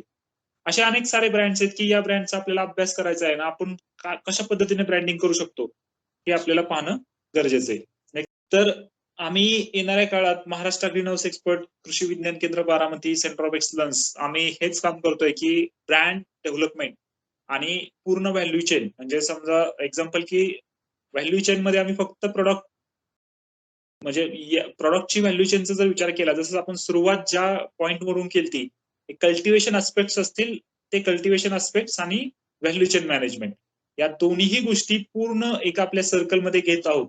कल्टिवेशन सपोर्ट फार्मरला स्टार्ट टू एंड आणि आफ्टर कल्टिवेशन म्हणजे आफ्टर कल्टिवेशन झाल्यानंतर ज्यावेळेस ते प्री हार्वेस्टच्या काही सायन्स असतील, मॅच्युरिटी असतील, हार्वेस्टिंग केल्यानंतर ट्रान्सपोर्टेशन, लॉजिस्टिक, पॅकेजिंग, त्यानंतर कस्टमर मार्केट लिंकेज, त्यानंतर जे काही आफ्टर ब्रँड डेव्हलपमेंट असतील म्हणजे ब्रँडच्या वरती काही काम करायचं असेल तर ब्रँड मध्ये काम करतोय. तर अशा प्रकारे सर्व एक व्हॅल्यू चेन मध्ये आम्ही काम करत आहोत आणि येणाऱ्या फ्युचरमध्ये centre of excellence for vegetables हा यामधून तुम्हाला जरी काही काही इन फ्युचर काही अडचणी आल्यात तुम्हाला असं वाटलं की इथे येऊन आपण पाहणी करावं किंवा आपल्याला तुम्हाला जर काही वन टू वन डिस्कस करायचं असेल किंवा तरी पण तुम्ही येऊ शकता. आपल्या काही हार्वेस्टिंग आपल्याकडे काही प्री हार्वेस्ट किंवा पोस्ट हार्वेस्ट काही आपल्याकडे पॅकेजिंग मटेरियल्स आहेत, आपल्याकडे काही इन्स्ट्रुमेंट्स आहेत, आपल्याकडे काही प्लॉट्स आहेत की जे एक्झॉटिक्स मध्ये स्पेशली चेरी टोमॅटोज आहेत, त्यानंतर आपल्याकडे बेल पेपर आहेत, त्यानंतर आपल्याकडे सॉइललेस ऍग्रिकल्चर आहे जे मातीविना शेती आपण म्हणतो याचं पण प्रात्यक्षिक आपण दाखवतो आणि सॉइल मधलं ऍग्रिकल्चर आहे आणि ओपन फील्ड सुद्धा आहे. तर असे काही प्लॉट्स की आपण कसे डिटरमाइन केले पाहिजेत, सर्टिफाईड प्लॉट कसे केले गेले पाहिजेत, कंझ्युमरला कन्व्हिन्स कसं करू शकतो, कंझ्युमरसाठी आपल्याकडे स्ट्रेंथ कशी आपल्या प्रॉडक्टची वाढवू शकतो, आपल्या फार्मची स्ट्रेंथ कशी वाढवू शकतो, आपल्या प्रॉडक्टची व्हॅल्यू कशी ऍड करू शकतो. तर या सगळ्या गोष्टींवरती आम्ही या सेंटर ऑफ एक्सलन्सच्या माध्यमातून काम करत आहोत. धन्यवाद.